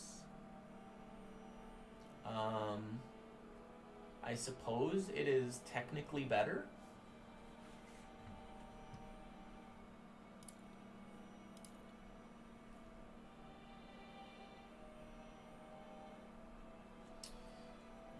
So, like, that seems really sweet. The only problem is, you know, it's not going to let us use Lightning Bolt anymore. Now, is that a problem? Because we can still use Power Strike and then get Charge Strike. Yeah, maybe that would be okay. Let's see what that looks like.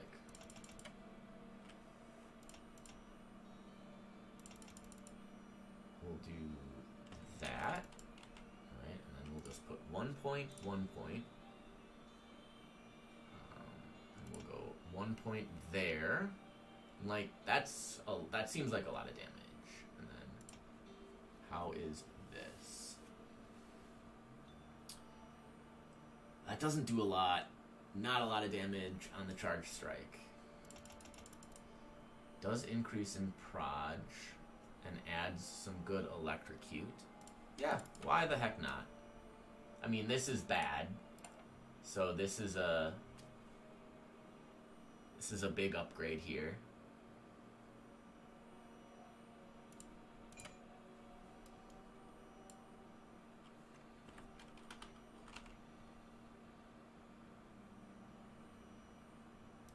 Right, and we can't actually use Jabini. Oh no, yeah, we can use, or we can use Power Strike. Right. Power Strike is 20 mana. Ooh. Let's do this then. Oop, I didn't mean to do that. Okay, so your issue isn't the damage, it's the Maven Beams. Yeah, that's really bad for RF, of course.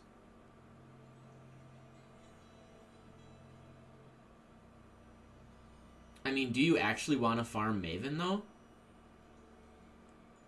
I can't imagine anyone wanting to farm Maven this league.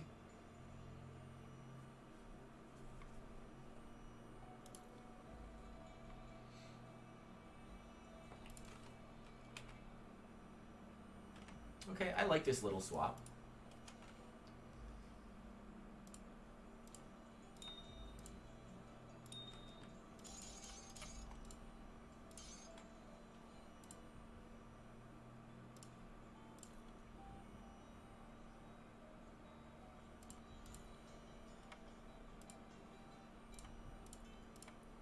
Well, we've got plenty of these.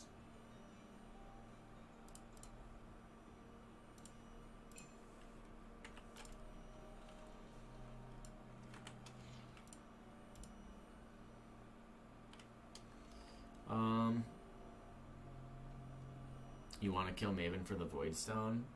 Just buy a carry. Honestly, that's what I would do here. Let's turn some lights on. Yeah, that's like really washing me out. Let's, well, we could just turn the brightness down, right? Let's go like that. That's a little bit better. Okay, so let's do another set of runs. And this will let me test out Power Strike.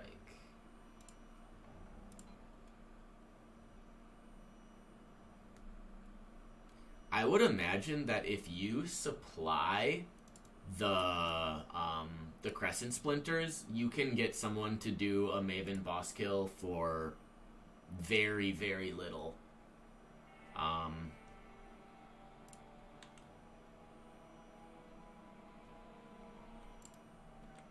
I don't know. That's just what I would do. Because I would not want to do that.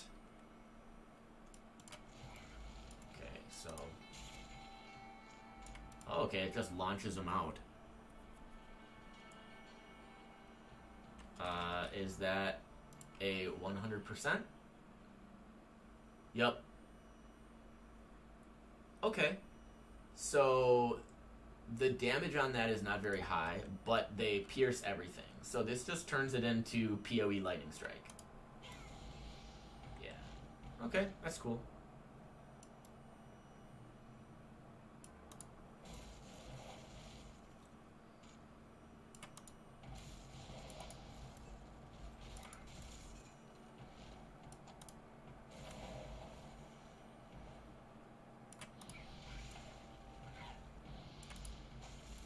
Yeah, I understand that. It's not really my style either, but I mean, like if someone like had a gun to my head and was like, you have to complete Maven, I'd be like, okay, I'll just pay for it. Like, I'm not gonna run it.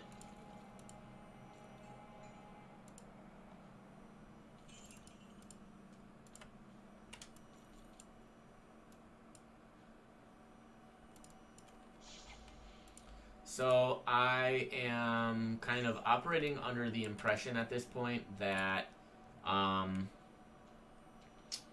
Corpse Fire does not have a monster infrequent.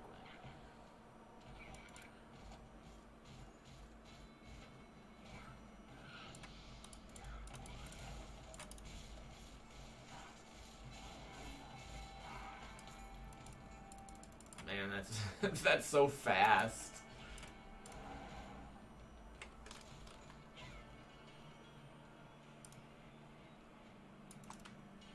dig it.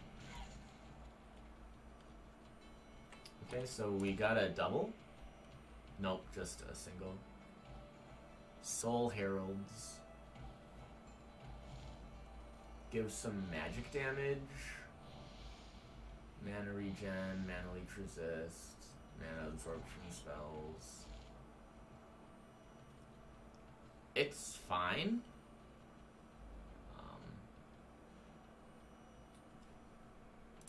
It's fine.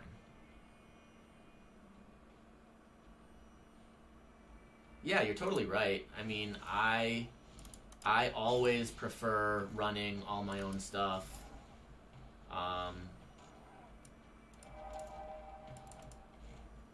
You know, if you want to build a bosser, then by all means, yeah. You could practically just rebuild your explosive trap character and then just use that as a bosser. Like, explosive trap is pretty well known for being a very, very good bosser.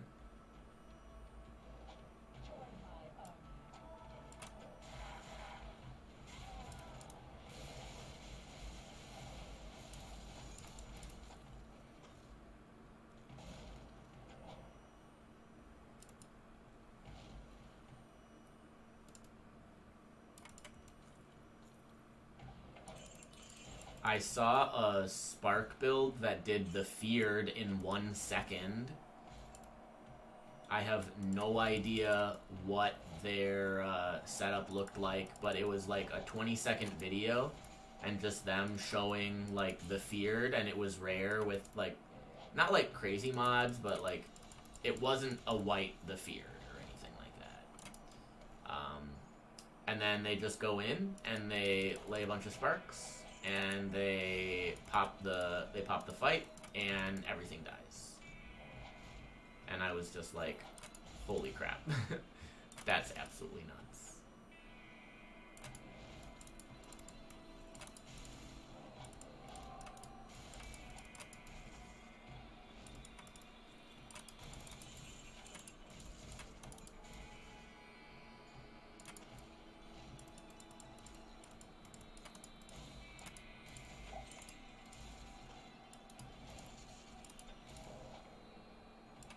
You know, like, I'm just always surprised that people can push builds to that level.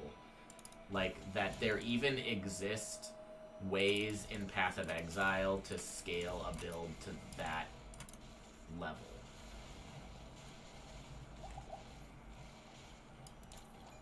Alright, I'm starting to get the feeling Bonebreaker does not have one either.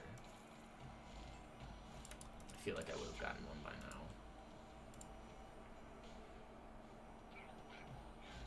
Oh. I mean, was it Brittle Knee who said that she made an explosive trapper and is basically like the bosser for their guild?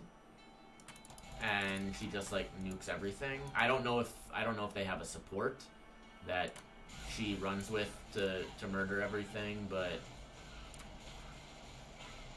she's the bosser.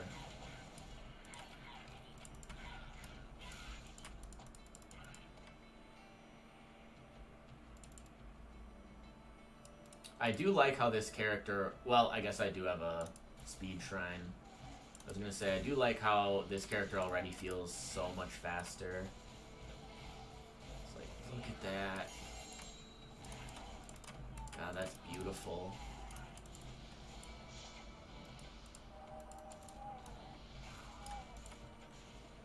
Okay.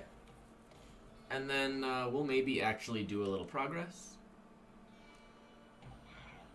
She runs white invitations. Okay. I did not know that.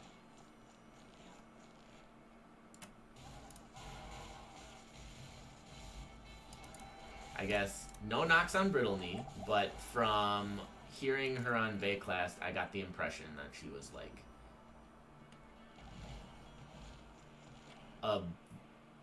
man, I don't want to say I thought she was a good player. That's not what I mean, but it sounded like she was like very, very top tier, and she's probably like obviously still very good, but like I was maybe putting her on a level that she wasn't, which perhaps I shouldn't have. I should perhaps watch someone actually play the game before I judge how they play the game. I did find her intelligent and well-spoken.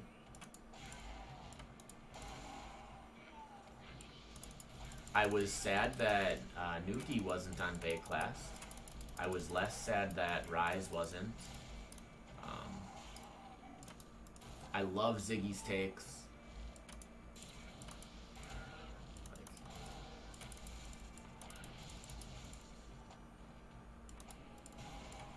I am definitely a simp for Ziggy. I don't know, I think he's such a intelligent long-term player, but he still recognizes, like, this is how most people play the game. You know, I feel like so many players who have played for a long time, like Tarky, are so out of touch. Or, like Tarky, they just play the same build every league, so that's the only thing they really have any sort of formed opinion of.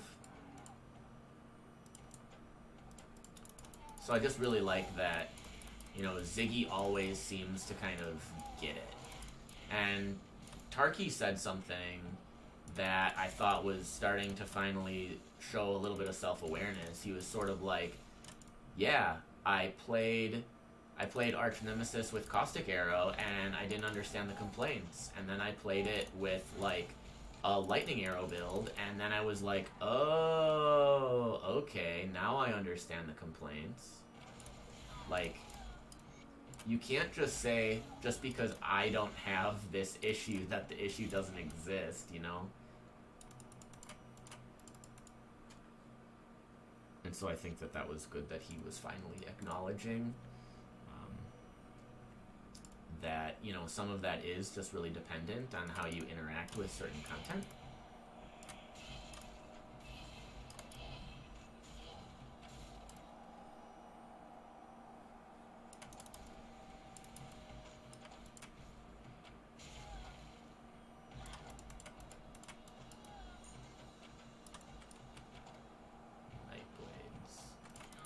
I really like the idea of getting a +2 charm as well.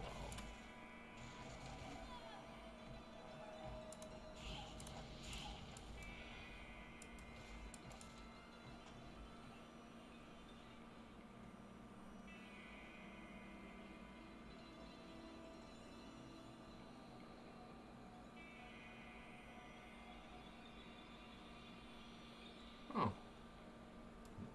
I did not know that about BK. I do know that you watch a lot more streamers than I do. I have not been watching a lot of streams lately. Too busy with my own!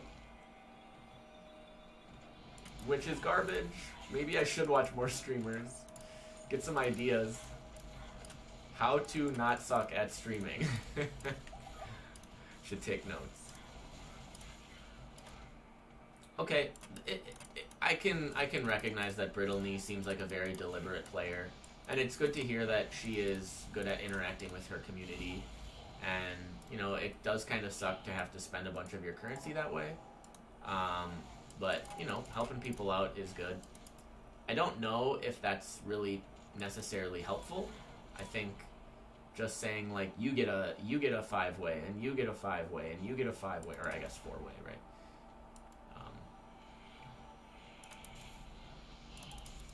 It's great for engaging with the community. Actually, now that I think about it, I don't know if that's particularly helpful. Like, if someone can't do a 4-way,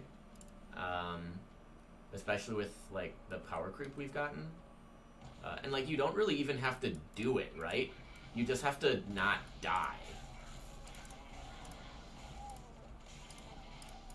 I guess I don't know how much emblems are. Maybe emblems are kind of expensive.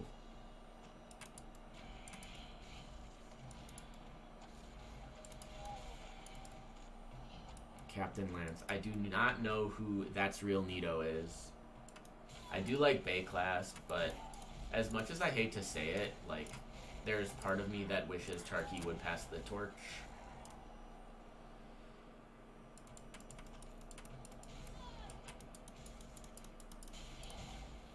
I think his opinions... I think he's gotten to the point where he is positing his opinions as more of like the state of the game, and I just don't think that that's a good take for a podcast.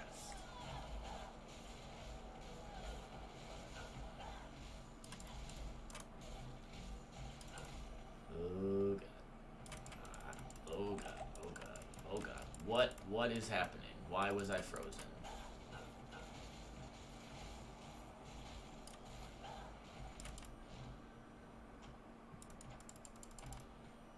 Okay, so I feel like, oh, it was that.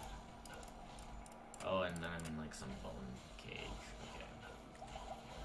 So long as I kind of understand like what's coming at me. So then there's gonna be a wave and then the bone cage, right? And can't do anything about that. Okay. Got Countess. That's great. And then I get, pretty sure, a guaranteed unique out of this chest.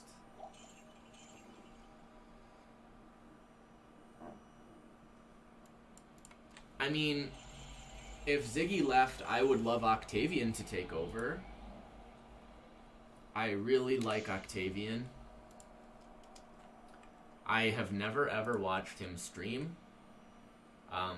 But I really appreciate his perspective, and I think he is knowledgeable, and I think he plays a pretty good variety of builds. And I think he is someone who, he doesn't ever want to do, like, jank, but he tries to do things that he knows are just, like, this isn't going to be meta, but it will be interesting, and it will be a good, you know, like, test of mechanics. You know, I like that, whereas, like, I patently do not like that Tarky is just like, I play Caustic Arrow every league. Like the meme about Zizaran always doing Essence Drain. Like, Tarky just does Caustic Arrow. And, like, again, it's fine, but it does not give you a very good view at what the game is actually like. I mean, God, it's been so long since I've played an actual Melee build that I have no idea how the state of Melee even is. Just because I keep hearing that it's, like, not very good. But then people are sometimes like, oh, well, slams are really good. Or like, oh, well, Flicker is, like, the best it's ever been this league, or whatever, right? Like, I'm not gonna do it.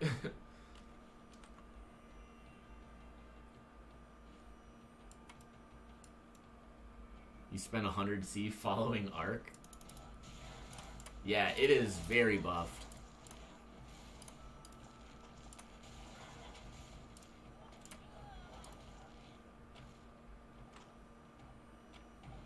Sorry, I have no idea how far behind YouTube commentary is. So, sorry, Crashman Gaming, if that was an old comment, right? The program I'm using, I am not super familiar with. Just started using Restream a couple of weeks ago, and you are the first non-bot comment that I've ever had on YouTube. About 30 seconds. Okay, that kind of sucks, but could be a lot worse. But yeah, Arc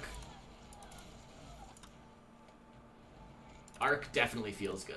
Like, I played Arc before it got buffed as a totem build, but man, it felt good.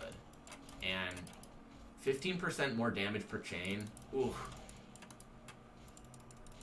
And then, like, the Lightning Mastery, non-proj lightning skills, chain and extra time. Oh my god, that's just straight up 15% more damage for Arc. And it's an additional chain. Like, it's both. It's so good.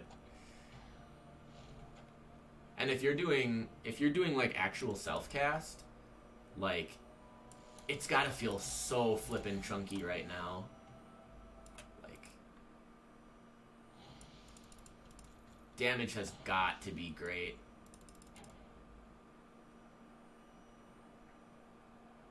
And Arc always felt like really, really doable as self-cast. Also, I have no idea. I should probably check. Does it say I'm playing Path of Exile on YouTube? Because the last game that I streamed was Path, and I updated it on Twitch, but I have no idea.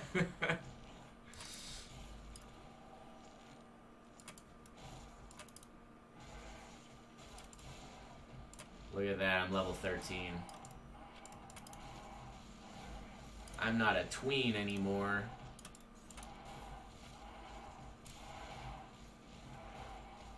Nah, it doesn't. Okay, that's good.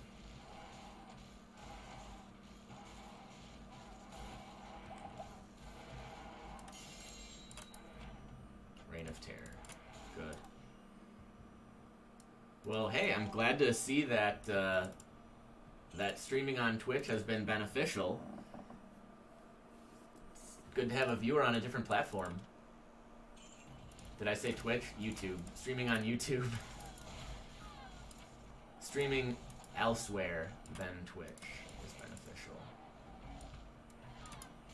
I am still a very small stream. I'm sure you gathered that. So if you haven't heard of Reign of Terror, this is like the other thing I play when I'm not grinding Path of Exile. I've been playing my Path character a lot. I'm playing Skeleton Mages, and this mod just feels so satisfying. I mean, it's Diablo 2. Like, it's so good. And they just dropped a patch, I think today, that adds all this new farmable stuff, and I love the grind. I love the grind.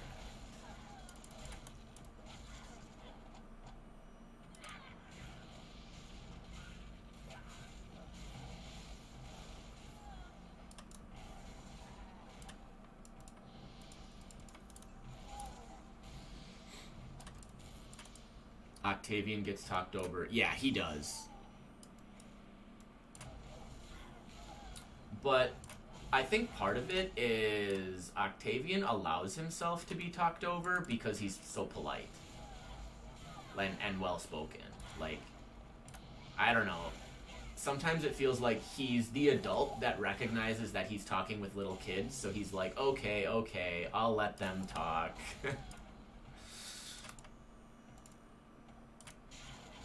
Like, that's sometimes the vibe I get from him.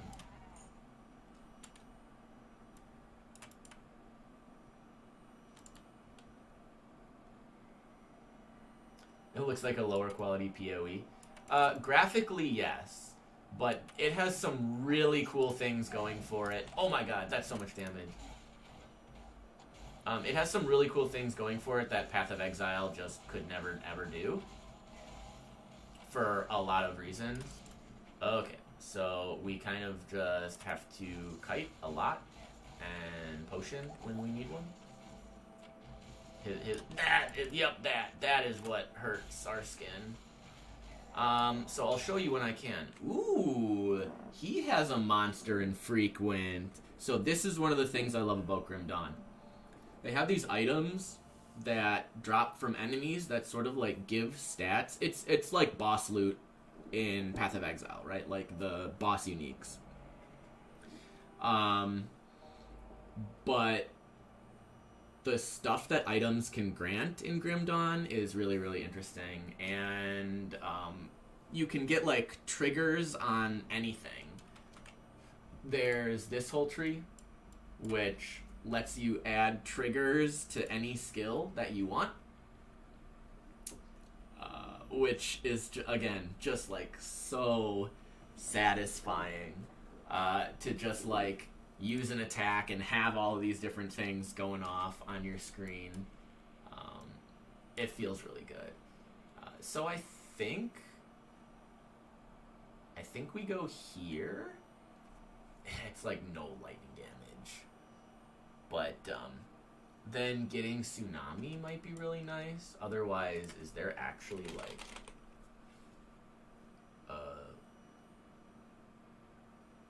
Reckless Tempest is on crit. Spear is when hit. Arcane Bomb is really good. Minus lightning resist.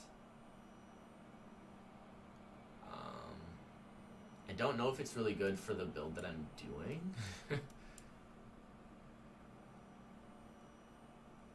Hand of Altos is really, really good too. I think this is probably what we go for when we can. Oh, and it's another Lightning and Cold. Even though Hand of Altos is actually just lightning damage. We get Lightning and Cold here. Weird.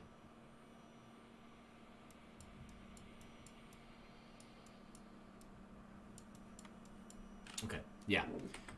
That's one thing that I really like, is those monster infrequents. And I don't know, I just really like Diablo 2. You know, I kind of grew up playing Diablo 2, and this is just so reminiscent that I really appreciate it. You know, I really enjoy it. Grim Dawn also has a multi-class system where you get to choose 2 classes. So I've chosen Amazon from Diablo 2 as my main class, and I'm kind of figuring out what I want to pair it with.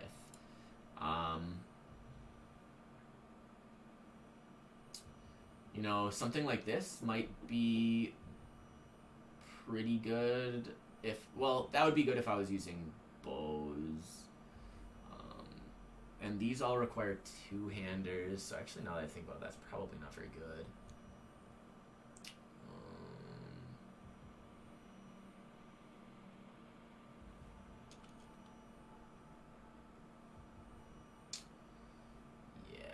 So this is probably not the play.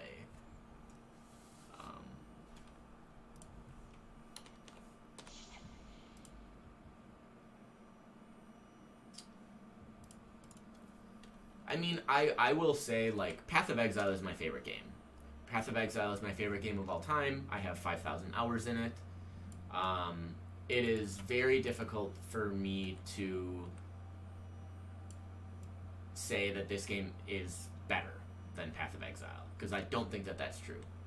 But it does things differently than Path of Exile, and a lot of the things that are different are things that I really like. You know, it is a little bit slower, but at least with this mod, the game is really fast. There's a lot of monsters. It feels more like Path of Exile. I mean, even like right now, right? Like, I'm moving pretty quickly. I'm attacking pretty quickly. There's not a lot of monsters, but certainly more monsters than, you know, you would think at level 13. But the game is great. It's a little bit older, so it does go on sale a lot. Strongly recommend a wish list on this game if you like action RPGs.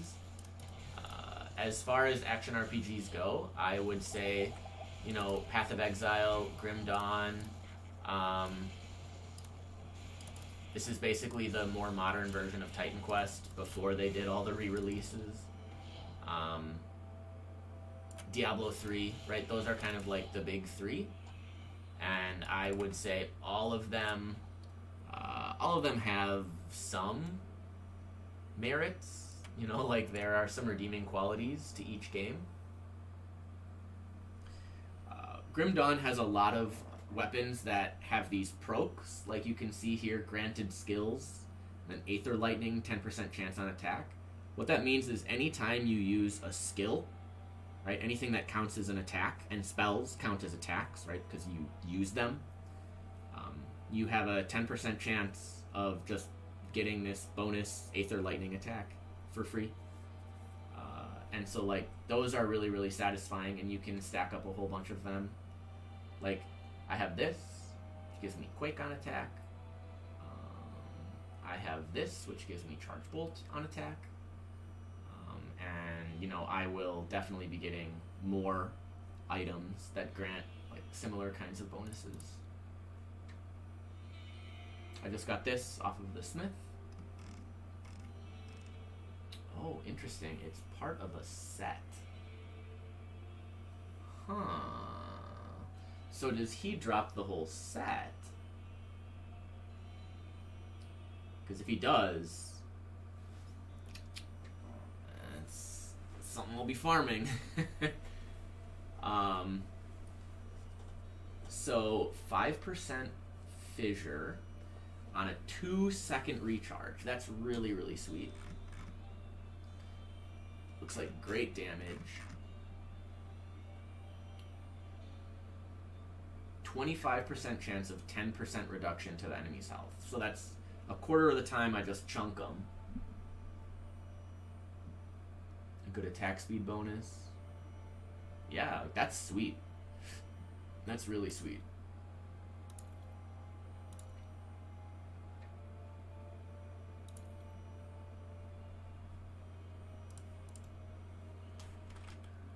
I should probably think about what I want my secondary to be, right?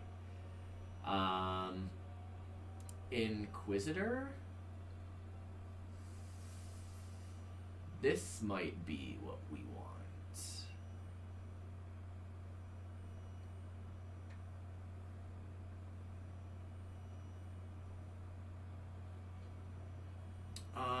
Although I would need to double check the mechanics because I don't know if these don't count as weapon attacks. And then I'm pretty sure I'm pretty sure javelins count as melee weapons. They just have the ability to be thrown. And then the skill that I want to use, Lightning Bolt and Lightning Fury, are ranged attacks with a melee weapon. I think that's how it works. Yeah, and then there's Lightning Strike. Yeah.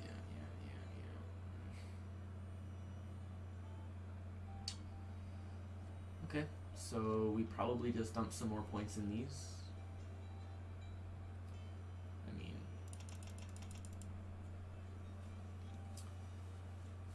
that adds a lot of damage to the projectiles there.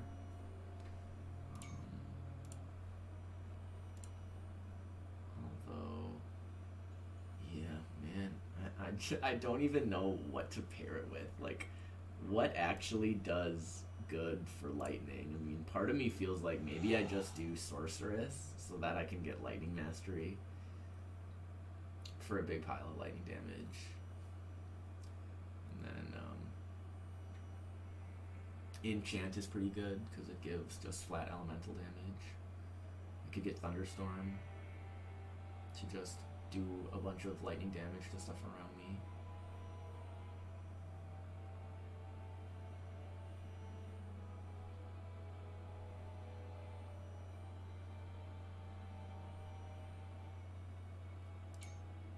I just don't want to be two Diablo 2 classes. I know it's kind of lame, but I really like doing a Diablo 2 class and a Grim Dawn class. And it is weird to me that there are not more classes that actually do each element. There's 2 classes that have lightning damage, right? There's Inquisitor and Shaman. I suppose Arcanist has a little bit, but it's mostly wrapped into elemental damage.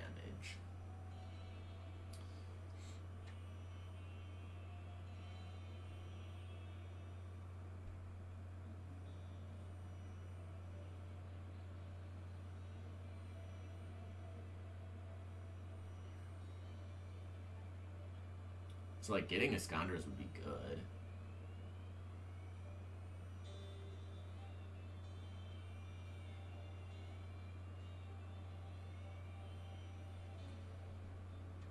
There's just nothing that really pairs well. I do think Shaman is really close, but these are two-handed ranged weapons. So these are if I'm doing bows. And then Primal Strike is the same kind of thing, right? It's a two-handed melee or ranged weapon. guess Savagery is maybe okay.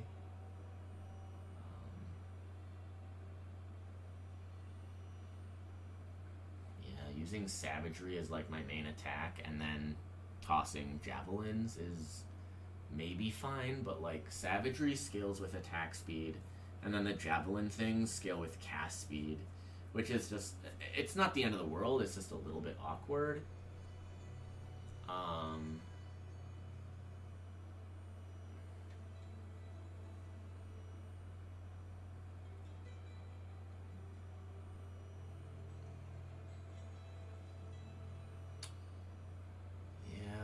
Maybe that is the right call. Because then we could get Stormcaller's Pact for just a bunch of lightning damage. Man, I don't know. I do think the easier play is just to go bows with Amazon. I don't even know what to do here. Like, Demolitionist has some lightning, but I don't think there's any reason to do that. I suppose this is... You get lightning damage added.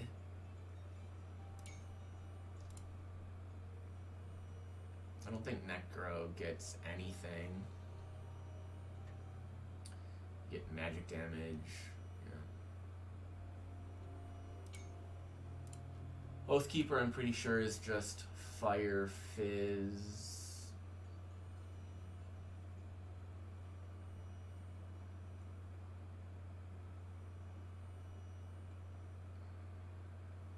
And, like, I have one of my other builds is Oathkeeper, so I don't really want to do that.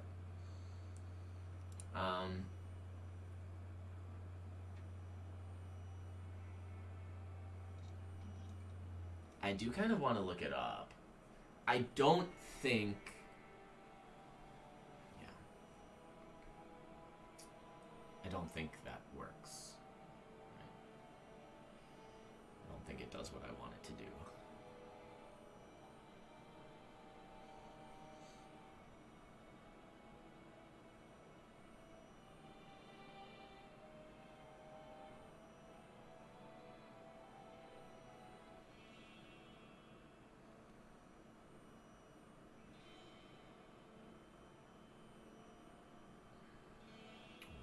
This.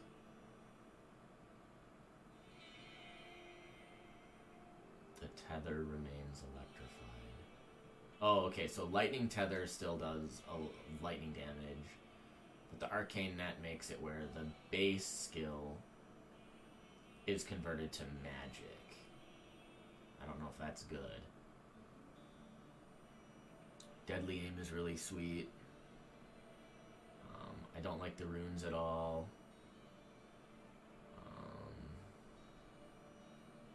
Yeah, what would I be using this for?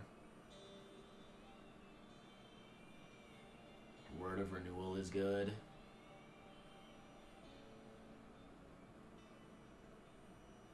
Right, you get some move speed, you get some resist, you get some health regen. Arcanist gets Iskandras, which I always think that's good. It's just like I really want something that lets me use some of the base Grim Dawn monster infrequence. You know, I think that those are just so interesting.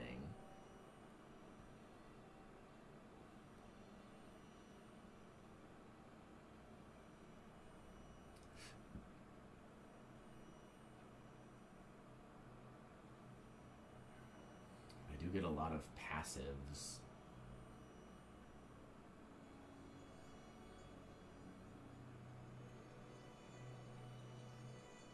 And, like, if I do use a javelin, I wind up having a shield.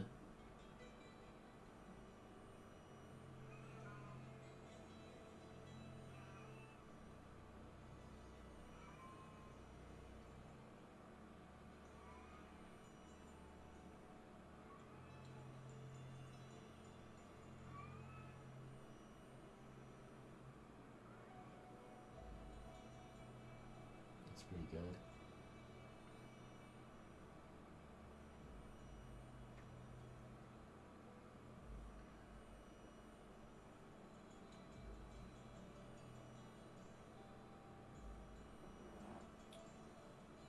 That's kind of cool.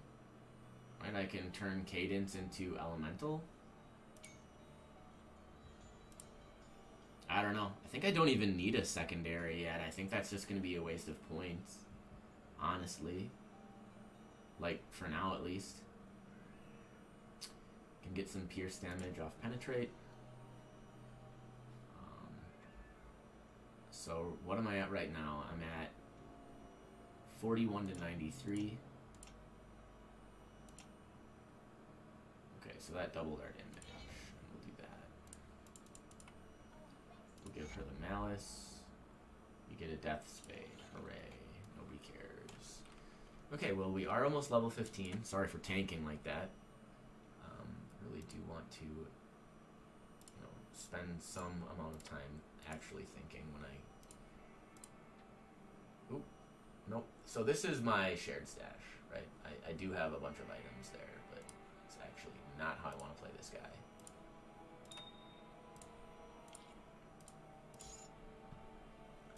Oh, we got some other gems.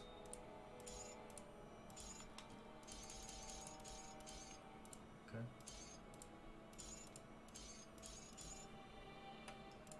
And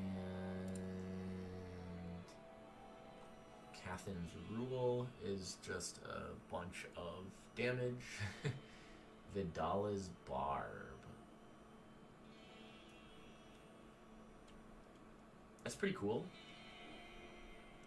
On its own, it just gives you a bunch of... So it turns the fizz damage on multiple shot to lightning and cold, and then the piercing on multiple shot to lightning, and then adds some lightning. So your multiple shot is just like a bunch of lightning damage. Definitely interesting. And then I do think we have... Yeah, I was going to say, I think we have something of Cathan's already. So like that's pretty cool. And then this is our second Death Spade. Hooray.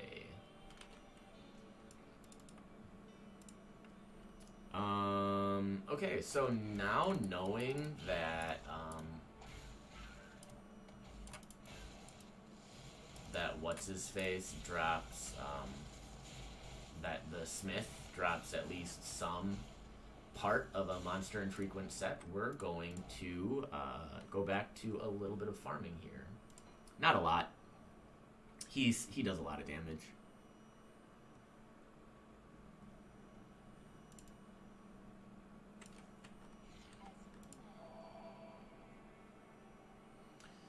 We're going to start in the Dark Wood. I'd really like to get another pair of Treehead gloves.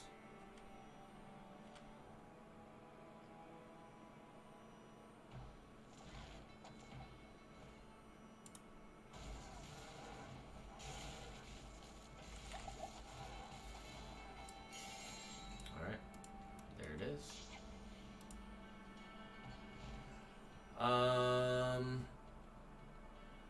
Do we go jail and then backwards? I think that's faster.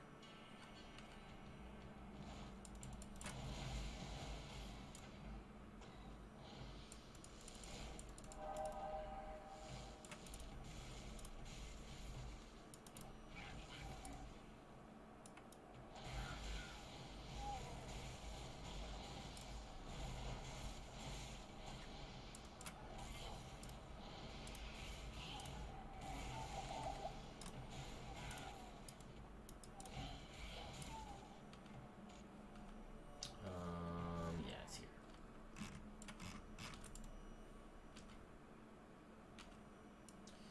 Okay, so we'll see where this actually spits us out. Okay, cool. This is right next to the Smith. The Smith is just right over here.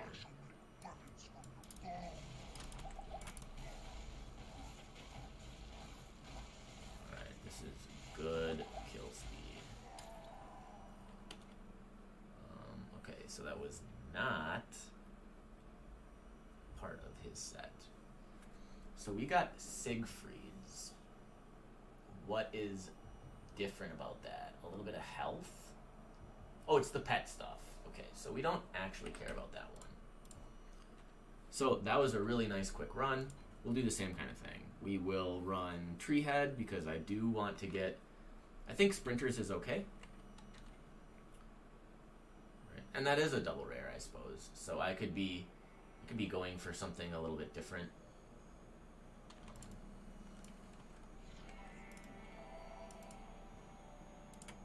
But Treehead is like a little bit higher level than a lot of the previous bosses. I suppose I could go back to farming Griswold a little bit. I really have a feeling Griswold has nothing.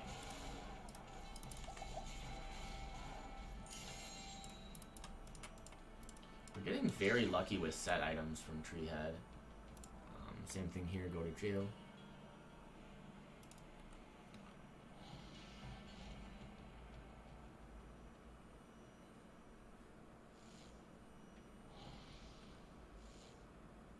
Hopefully it spits us out in the same place, but I do think wherever it spits us out, it's always closer than... Oh, maybe it always spits us out there, because that's not even the way down.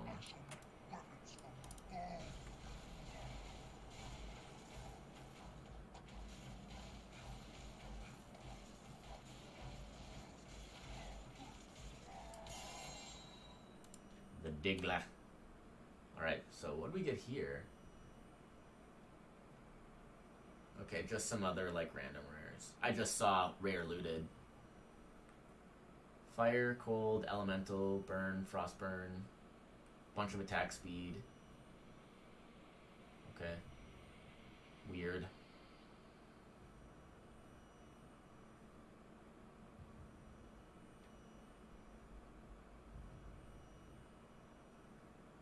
I think this is better than a blue. So we'll do that. Is there anything else I might like to try? No. I want to farm these two a little bit.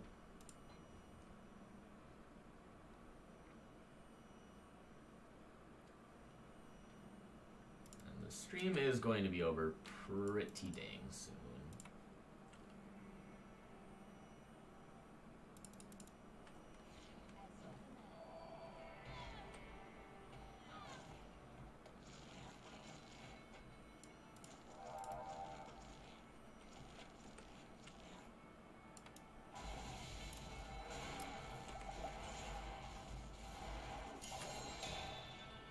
So that's a lot of stuff.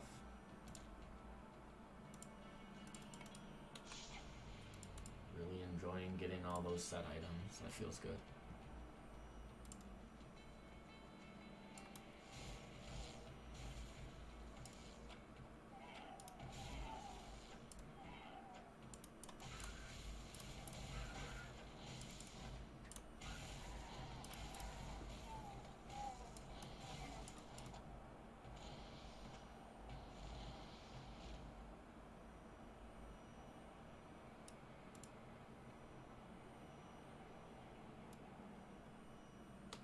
Okay, it did spit us out somewhere else this time.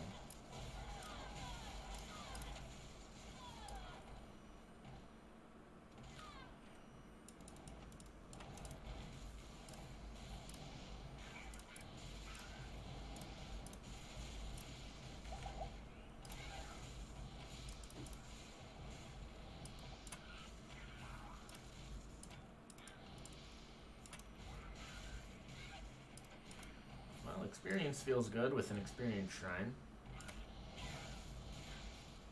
Who knew?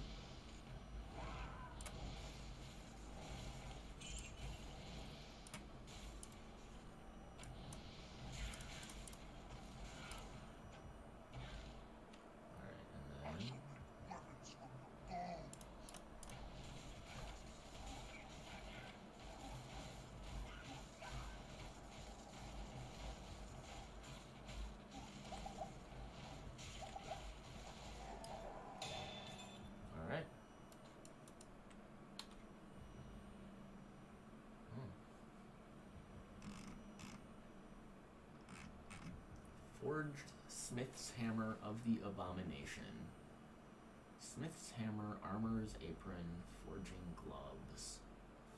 I feel like he's got to drop all three of those pieces.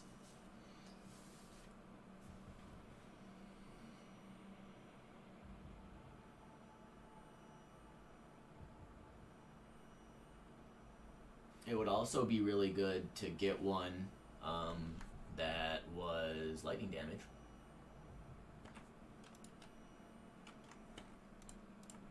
Alright, I'm going to do one more run, and then I'm going to be done.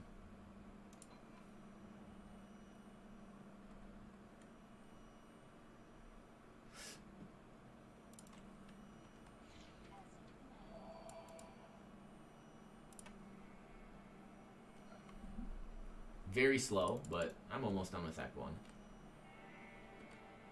certainly not trying to win any world records here.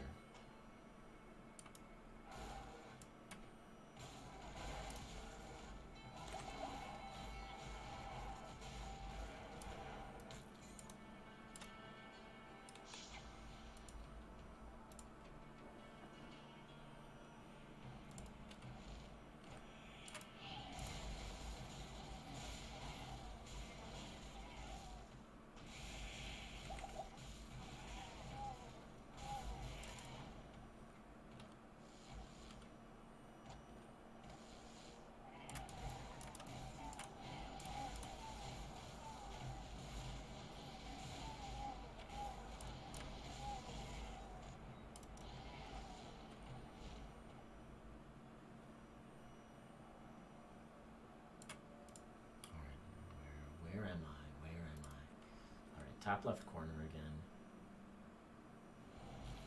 This is fine. Pretty easy straight shot.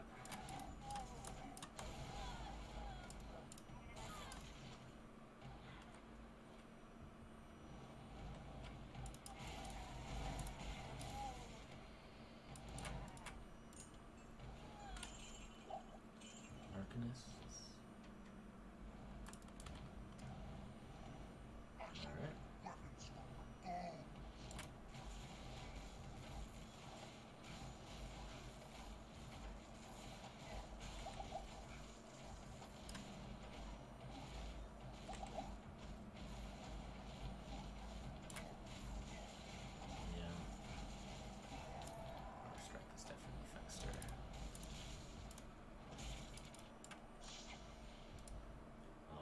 See the results. I think out of those couple of runs, we got a few. Got a few monster infrequents. Right, we got the gloves. We got some better shoulders. We could use a better shield.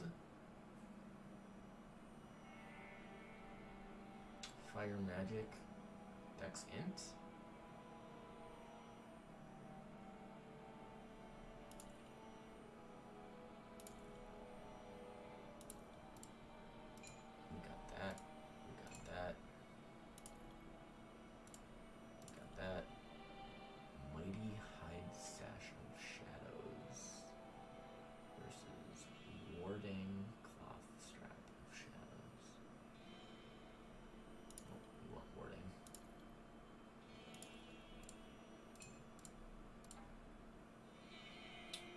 Dreadlords.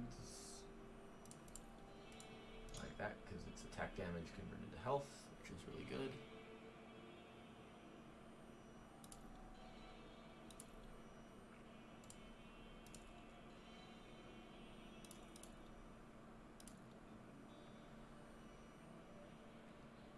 Impervious cold copper band of the glacier. That's kind of sweet.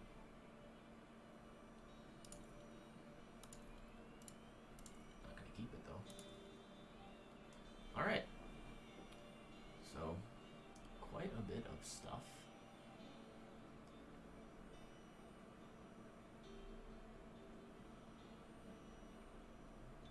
Doom Herald. No move speed.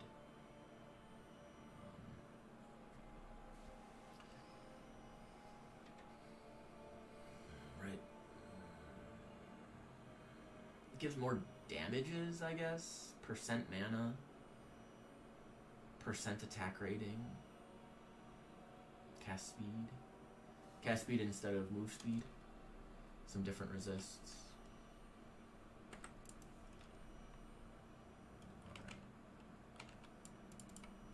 And then go like that.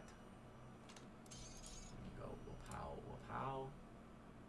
And there's another piece of Cathans. And Sivers. I don't think we have any deaths. Yeah. So we'll plop that there. And then we have our little monster infrequent page. Crippling Smith's Hammer of Fervor.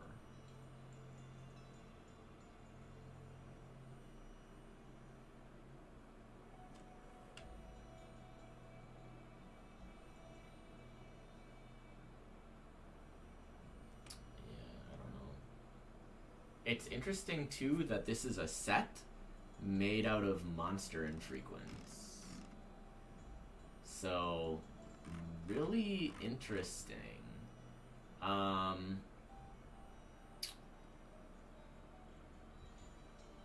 I mean, it's gonna be way better, right? Like, if this is giving me 400 damage per second, my damage per second right now is 371, so this doubles it, right? Lots, that's good.